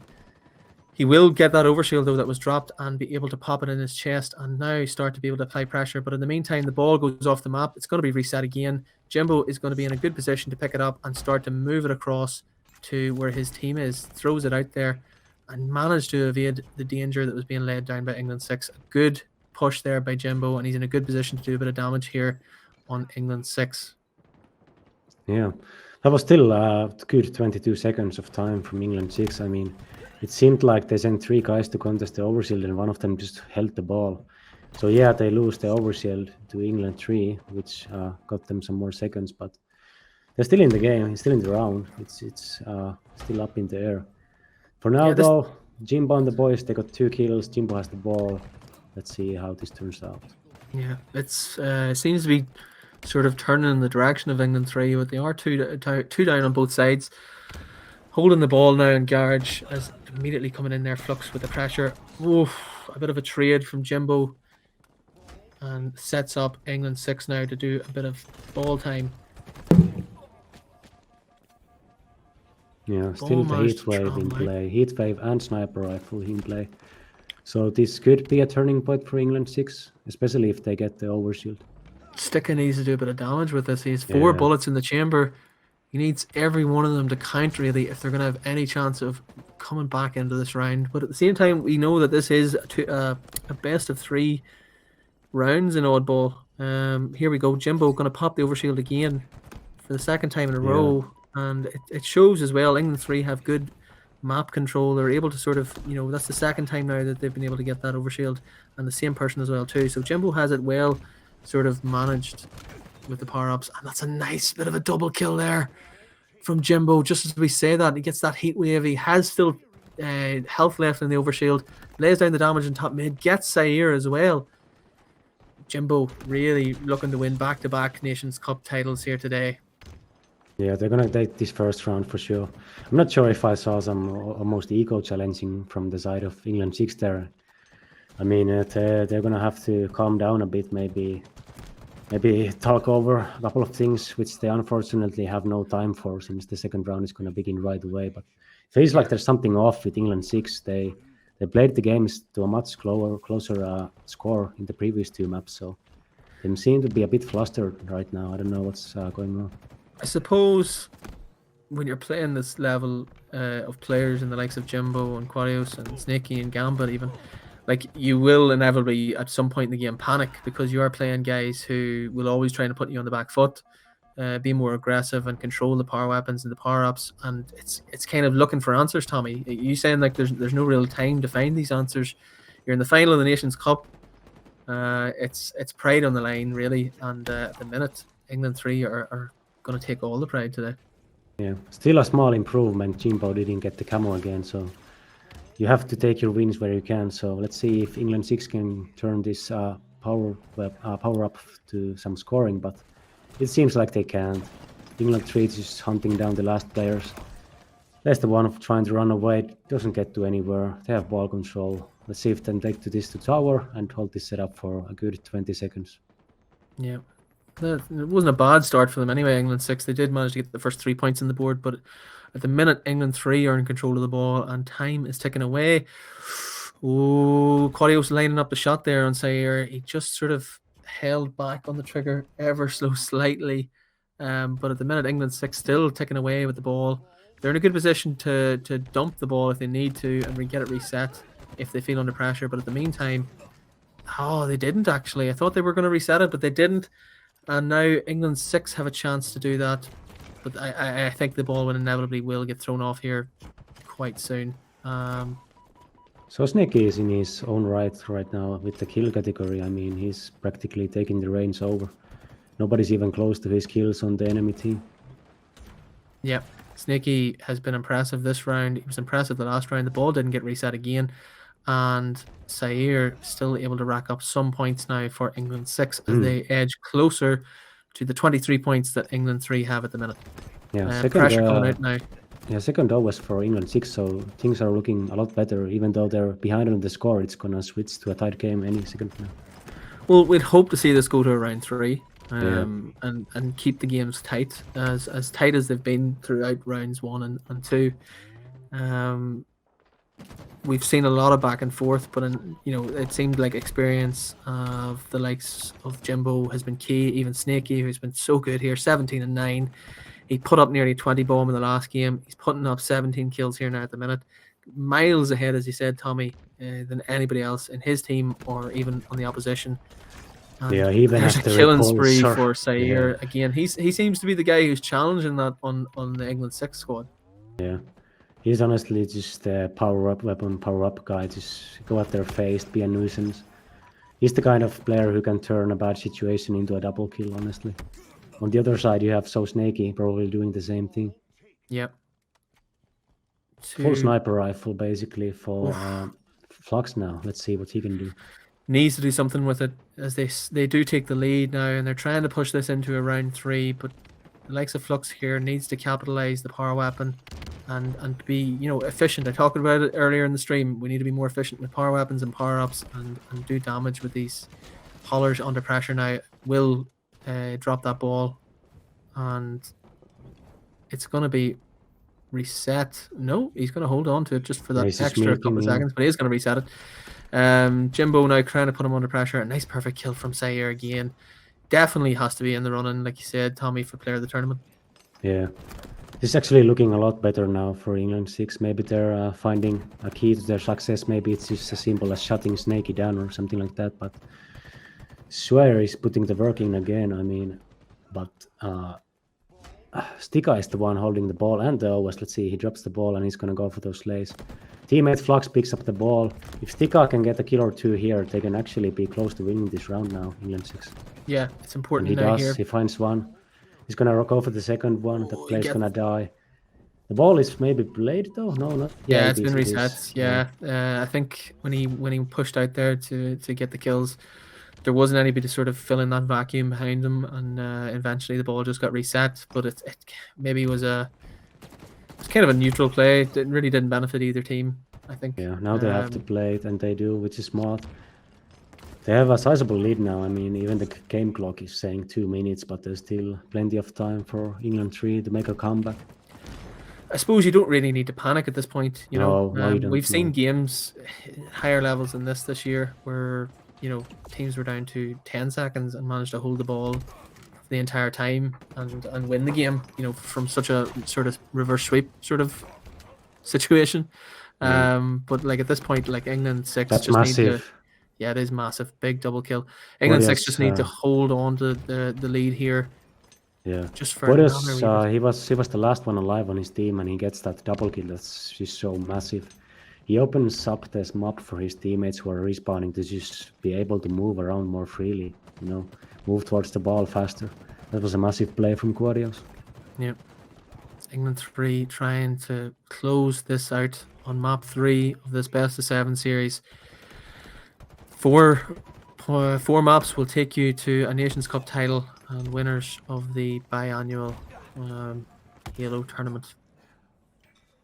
The last time we did this in 2020, it was Halo 5, and Jimbo, along with the likes of Marine, had won this, and Jimbo will be trying to get back-to-back Nations Cup titles anyway in this very unique tournament. And at the minute, that's 3 down for England 3, and England 6 need to capitalise on this. Yeah, Stika and Suair have actually caught up to So Snaky in the kills department, so hopefully they have to win this round. I mean, they can actually look like they found the little secret, whatever it is, to beating England 3, so they have to take this round and then they have to take another one, but it's certainly still doable. Game clock is down to 58 seconds, so no issue there, but England 3 is catching up on the score, so the next moments are going to be so important, but England 6 has the power weapons and they might get the last kill here. I think this is a situation like, what do you do now from here? Like, you could play the time down a bit so you have a bit of a cushion, or do you try and close this out? Yeah, they want to close it out with score because it's too uncertain with the timer. Whenever you obviously have played the ball, it's 4 against 4 rather than sort of 4 against 3 in that situation. So it's kind of it's an interesting situation because the time is now approaching 30 seconds left. So now we're into that red zone.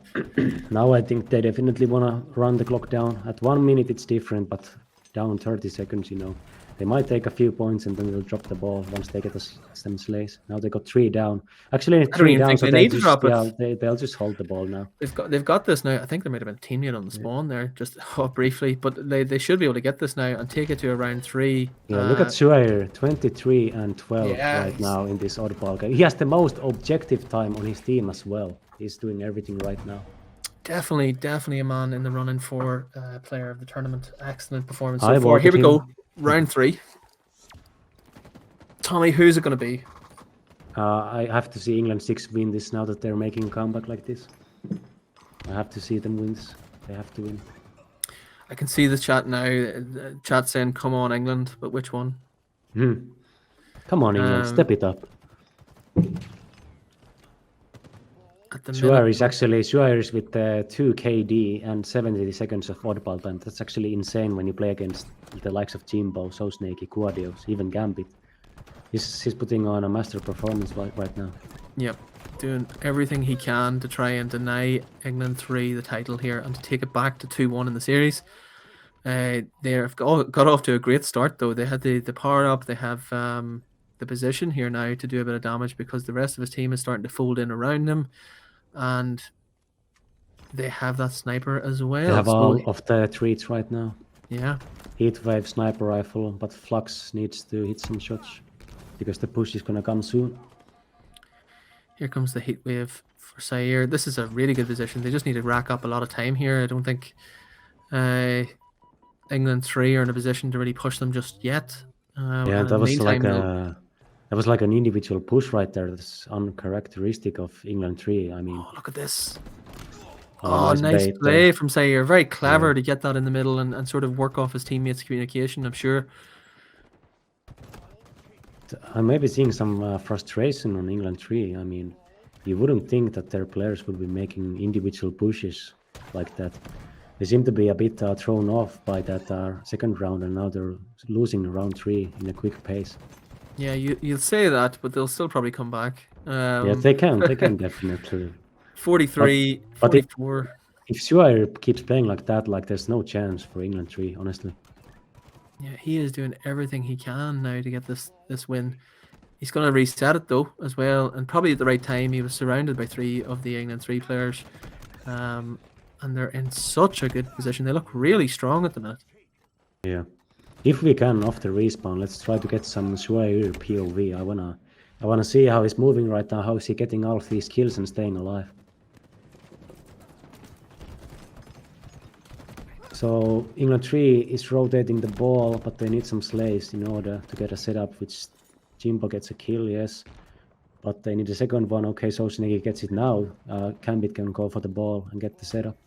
Yeah, 3 down now, and they have this setup to come, as you mentioned. England 6 now need to break this setup to try and push together, not individual, as you mentioned as well in some of the previous attempts to break up England 6's attacks. But look at this here from Jimbo. Jimbo just catching them off guard and behind, gets the double kill on Zaire.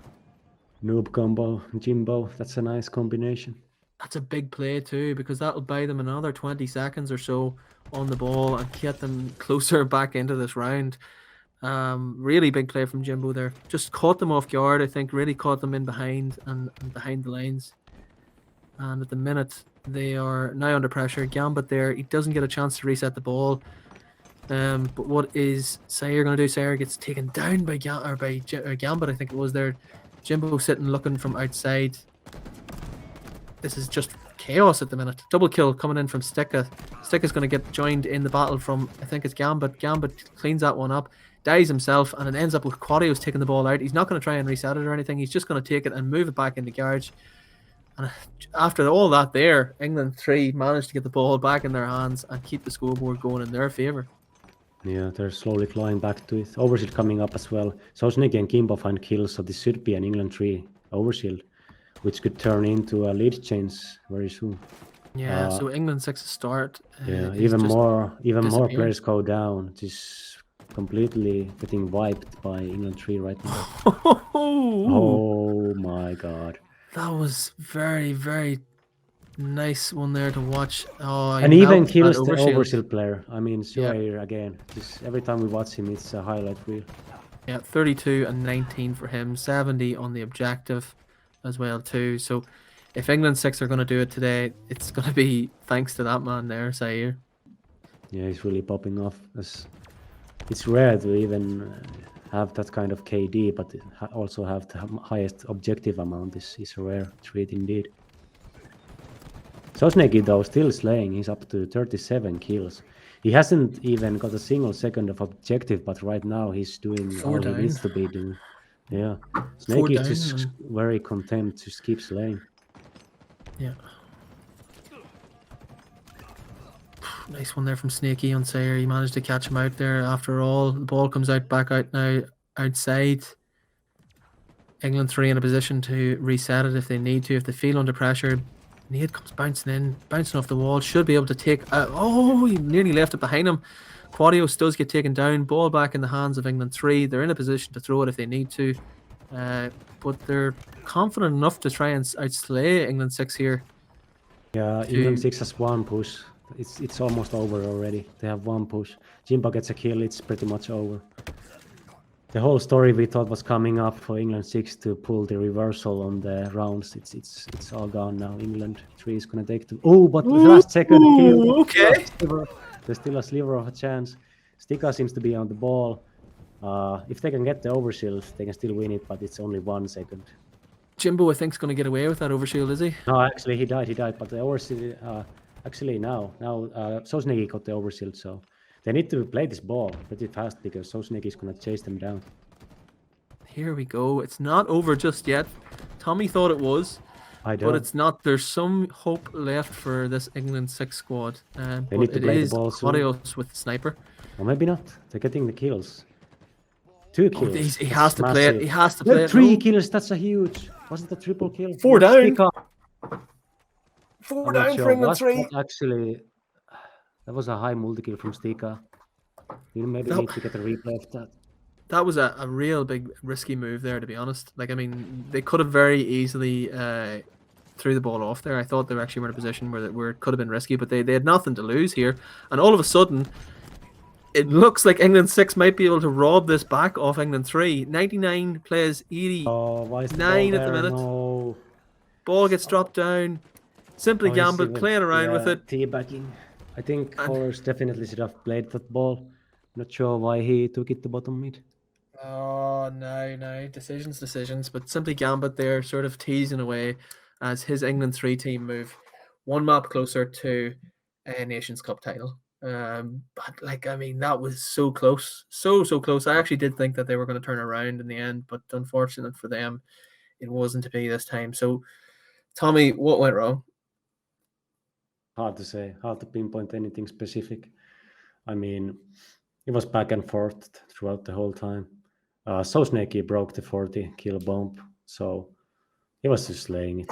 I mean, mostly, yeah, there's like a 10 kill outslay from the England 3 squad, so it's expected to win if you get that many more kills. Yeah. Swear didn't make it easy, but towards the end, maybe his pace was slowed down a bit. Maybe England 3 found the secret to shutting him down as well. That's a tough one. I mean, you have 2 close games like that, and you're down 0-3 in a series in the grand finals. That's gotta be hard on their mental. I'm not sure if I see England 6 being able to win the next map. Feels like it's gonna be a 4-0 for England 3. Yeah. Moving on though, game 4. If the reverse sweep is going to happen, it's going to happen here. It's England 6 have to do something out of this map. Tommy, do you see it happening? Not anymore. I mean, you're down 0-3. You just lost 2 games that were so close. You almost won those games. You lost them. It's so hard on your mental, especially when you have the younger players who are not as experienced. So I don't see it. This is going to be a 4-0 for England 3, the whole series. King of the Hill is going to be basically the same score. Okay. So Tommy votes it that way. Chat, let us know, is England 3 going to do it? They're 1 more away from taking it. Halo is coming home, as we mentioned before. Unfortunately, we can look back on today. If this is to be the last game, we look back on some great games, some great shocks, some epic Game 5 encounters, the likes of Germany and Scotland. Batchford bitterly disappointed to not get that win over Germany and move through. But you know, some great encounters, the likes of France beating Netherlands and Ireland making it through to the semi-final, Finland making it through the semi-final. It's been a great day overall. But here we go in Game 4, and England 3 are 1 map away from winning the whole thing. Yeah. They seem to have the power weapon squadios with the Bulldog. I believe that was Gambit with their he has the rocket. So now Gambit is gonna do the power weapon juggle again. He's gonna bring a power weapon to his teammate. he still has the rockets. He's gonna sit in the hill. He's gonna shoot a free rocket. I mean, this looked like an early lead for England 3. Yeah, really excellent bit of play there. I mean, Gambit hasn't really looked out of place today at all, to be Not honest. at all. He's been really, great at keeping up with the pace of the rest of the guys, and including in slays and teamwork. He's been very effective. And at the minute, he's holding down this hill, stopping England 6 from advancing on him, making the clever plays, waiting for backup, and being patient in how he handles these situations. And at the minute, England 3 with the early start in terms of going halfway to winning the first hill. Sorry. Yeah. This is actually a fitting game type to play the 4th game of the grand finals, because this is where Optic won the World Championship. Let's just hope that England 3 is not gonna prematurely celebrate their win, but other than that, just do what Optic did. Yeah, so I'd say maybe Mr. T and Crumpets took, maybe he meant that on purpose, but we let him decide that one. He'd probably be in my ear. Anyway, 1-0 to England 3. They've taken the first hill, and England 6 have tried to start working on that second one. 10 seconds until rockets come up. This will be a big part of this rotation, won't it? Yeah. England 6 has the power weapons now. If they can also get the rockets, it will be huge. They might be able to secure this stronghold or hill. The rocket guy is alive. He's right here. Suair has them. We had Stalker on one of the guys as well. So if they can get a few picks and go back to the hill, I mean, they're gonna get this hill. That trade is not what Suair wanted out of that engagement. There's still one rocket on the stairs there, free for grabs. Let's see if Flux is gonna go and get them. Well, England 6. Nice one there from Snaky. He's putting up all the kills throughout this grand final. Best of 7. He probably has the most kills out of everyone in the series. We'll have to get our stats man, who will he'll gather it up afterwards, but he's definitely been somebody who's been, I would imagine, probably the top slayer in the whole tournament at this point. Yeah, has to be. Looks like England 3 turned the situation around. They killed the rocket player. They got the hill control. They're getting kills. I mean, it looks like the same old story. We've I was going to say that. England 3 do that all over again, where their opponents get a lead on the hill, but then they turn it around and take the full control. I mean, they almost capped that whole hill in one go. Yeah, we've seen this throughout today in terms of what we've seen in our stream anyway from England 3. They seem whether to it was only, France. they seem to only need that one setup, but yeah, go ahead. Yeah, whether it was France or whether it was Finland, despite the fact that they gave up an early lead, to the point where France, all they had to do really was touch the hill at one point. They managed to claw that one back without even giving it up. I mean, it would have been easier to sort of retreat and give up and work for the next hill, but no, they went on ahead and were able to take that game 4-2. And it shows you just the sort of mentality that they have. They're all the time being aggressive and clever in how they sort of set up, and how they're working together at the minute is impressive. At the minute, though, they are very close to making it 3-0 in this potential final game. Rockets are about to come up. Zaire has them in his hands and is able to not do anything with them, unfortunately for him. England 6 on the back foot again, and at the minute it's 2 down for them. Yeah, Streets is a very weird map. You try to go for those rockets, you don't see any enemies. You dive for those rockets, grab them, and instantly you get naded and blown to basically hell. Oh, Jimbo it's so didn't hard get to to use get those. Yeah, the rockets are not being effectively used yet, but let's see if Gambit can change that. Gambit has been so good with the Rockets all day. This is already, like I mentioned, he's 12-4. We've watched him a couple of times. This is probably the 3rd time we've seen England on stream today. Throughout sort of the other half of the bracket that we followed, and Gambit has been impressive with the Rockets I've seen today. Yeah, he's just chasing down players. There's a triple kill for him. Oh, there we go. Unfortunately, nobody's alive on England 6, so he could get the overkill, but that's an impressive triple kill nonetheless. Yeah, 3-0 on the scoreboard now. England 3 in total control. It's it looks like it's coming home to Jimbo, to Quadios, to Gambit, to Snaky. This time round, they have been impressive throughout the tournament. They have had some minor challenges. I don't even think they have dropped a map this entire tournament. This has been they maybe have come close to dropping one. Some of the games like France and with Shady and co. Yeah, I think you're correct. No maps dropped so No far. maps for them. dropped. Impressive record and for England 3. This, of course, is only single elimination. It's following the same format as the World Cup, in which we had a group stage earlier on this afternoon, and then we followed it up with a single elimination bracket that followed the same pathways as the World Cup. Anyway, England 6 starting to come back into this game ever so slightly. They are now over the halfway point on the 4th hill of the map. Yeah. But Rocket's about to come up now on bottom I think mid. Sticka England grabs them. Yeah, I think England 3 is gonna give away this hill, just focus on the power weapons, focus on the map control, and work on the next hill. He's gonna give this one up. Makes no sense to die now. Now they get the kills. Jimbo with the triple kill, he's challenging haulers, but he doesn't have time to shoot the last bullet. I'm sure if he had, he would have hit that shot every single day. Jimbo manages to clear out the bottom mids and set themselves up for a very good potential final hill for them, as they're looking for that 4th and final point to take them over the line and get them the title as Nations Cup winners. Yeah, Jimbo feels like home at this map. He's hit some overkills in past tournaments, precisely on this map. Jimbo just feels like home. But right now, it's not Jimbo, it's actually simply Gambit with over 2 KD. He's got another... Oh, Stika got the triple kill right there. That's actually impressive.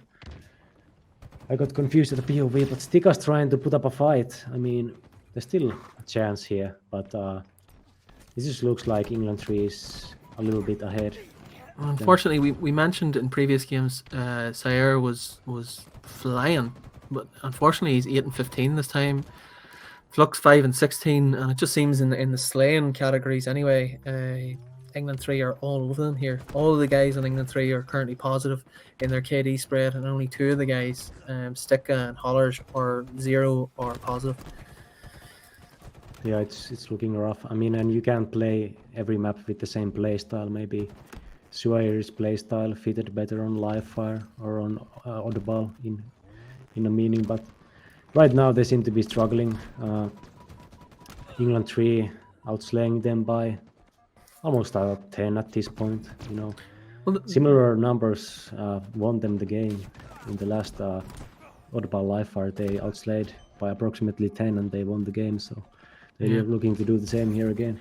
it's sort of one of the hills in this map that's kind of like difficult to obviously control because of how open you are, and it kind of works off that if you can get this all clear, that you can sort of chip away at that hill rather than anything else. And it seems like England 3 are very focused in trying to clear out the England 6 advance before they even work a wee bit more on it. It's reason why the pace maybe has slowed down in terms of capturing it. But at the minute, it still seems to be swinging in England's 3 advantage, and the clock is going down too. Yeah, interestingly, it seems like England 3 is trying to win the game on this hill and not just slay out until the time runs out. That's interesting. They just have so much confidence, you know. They know they haven't dropped the map. They just want to end the game with the last hill. Well, England 6 have sort of kept in the hill there and clawed back a bit now. It seems to be neck and neck on this rotation. There's Jimbo again. All 4 down now for England 6. They need to really push in now. Oh, they're not even going to get it. Nobody's near it other than Quadios there. But they are going to keep chipping it away at it. They're now on the home straight to taking this 4-1. Yeah, the England 6 has one push here. They can't make any mistakes. Yeah, this is it. This is probably the game now. And it seems should like they're going to be, get it should caught be. up in it and frustrated. A single Last touch. sliver of hope. Last seconds. It's the same as the last map, isn't it? Yeah, maybe they just already celebrated the win, so that's why they're starting to lose. Maybe they did the optic trick. Oh, 2 down again there for England 3. Under pressure, and England 6 as well, as we thought this was all gone. Rockets. If they get the Rockets, then maybe no. England 3 in the hill, they're gonna win it right here. There we go. GG. England 3. Nations Cup winners once again. for Undefeated Jimbo. in their run. Halo is coming home. Congratulations to both England squads for getting this far. Congratulations for everybody who's played today. We do appreciate it, but it is, of course, England 3 who have taken the victory. Tommy, are you surprised? No, I mean You'd I had predicted it them. from the start. Yeah, but so did almost everybody else. I mean, you could say that 9 out of 10 people predicted England 3 to win the whole tournament. You have the likes of Jimbo on your team, so snaky, Quadios, top pros in Europe. Then you also have Simply Gambit, who has all 21 and tournament long. 13. Yeah, Best all player of that map, tournament anyway. long. He's all tournament long. He's stayed up with those guys, even at times played better than all those top pros. So this was honestly way ahead of most teams in this tournament. Yeah. Even against the runner-up England 6, I mean, they looked like they were going to win it anyway. No matter what happened in the series, they were going to win it. They were. That's going to do us for tonight. We will put a Twitter post, like I said, for your nominations for who actually was your player of the tournament. But of course, we have Mr. Tain Crumpets can write in my ear if what happened with the third place playoff. But of course, England 3 are our winners. Jimbo, Snaky, Quadios, and Simply Gambit. Our runners up are England 6, so an All England final. Congrats to them. And we had in the third and fourth playoff Finland and Ireland, which was 2 teams that hadn't got that level before. Finland won by forfeit, so there you go. Finland third place. Let's go. Third place for Finland this time round. Of course, thanks to everybody who's tuned in. Thanks to everybody who's participated. This, of course, was one of our showpiece events of Europa Halo. It's why myself and Tommy are casting this one rather than our normal crew, because we kind of it's a bit of a special one, and we just wanted to be a bit more fun with it today, as whatever you want to think of it. Anyway, thanks again for everybody tuning in. We'll be back with this one. It'll probably not be appearing next year. It could be a biannual tournament, so England might have to wait till 2024 to take it home once again to see if they can go back to back to back. But my thanks to you, Tommy. Thank you, man. For coming on today. My thanks to the production crew behind the scenes, RBLS, Jacko, and Zoe, our new guy in production. Yeah, Sonny. So as well, thanks to all our admins, Mr. Tain Crumpets, Metalizer, Silky, Raj, all of our social team as well, and all the guys who've done all the work for this in the background. It's been our final event of the year, and we thank everybody, including you, the viewers, too, for joining us. We'll be back in the new year. That's going to do us for 2022 for Europa Halo. We'll be back with something whenever we hear about whatever is coming down the line for HJS2. We'll let you know what we're doing as well. Until then, thanks very much, and good night. And happy holidays. And happy holidays too.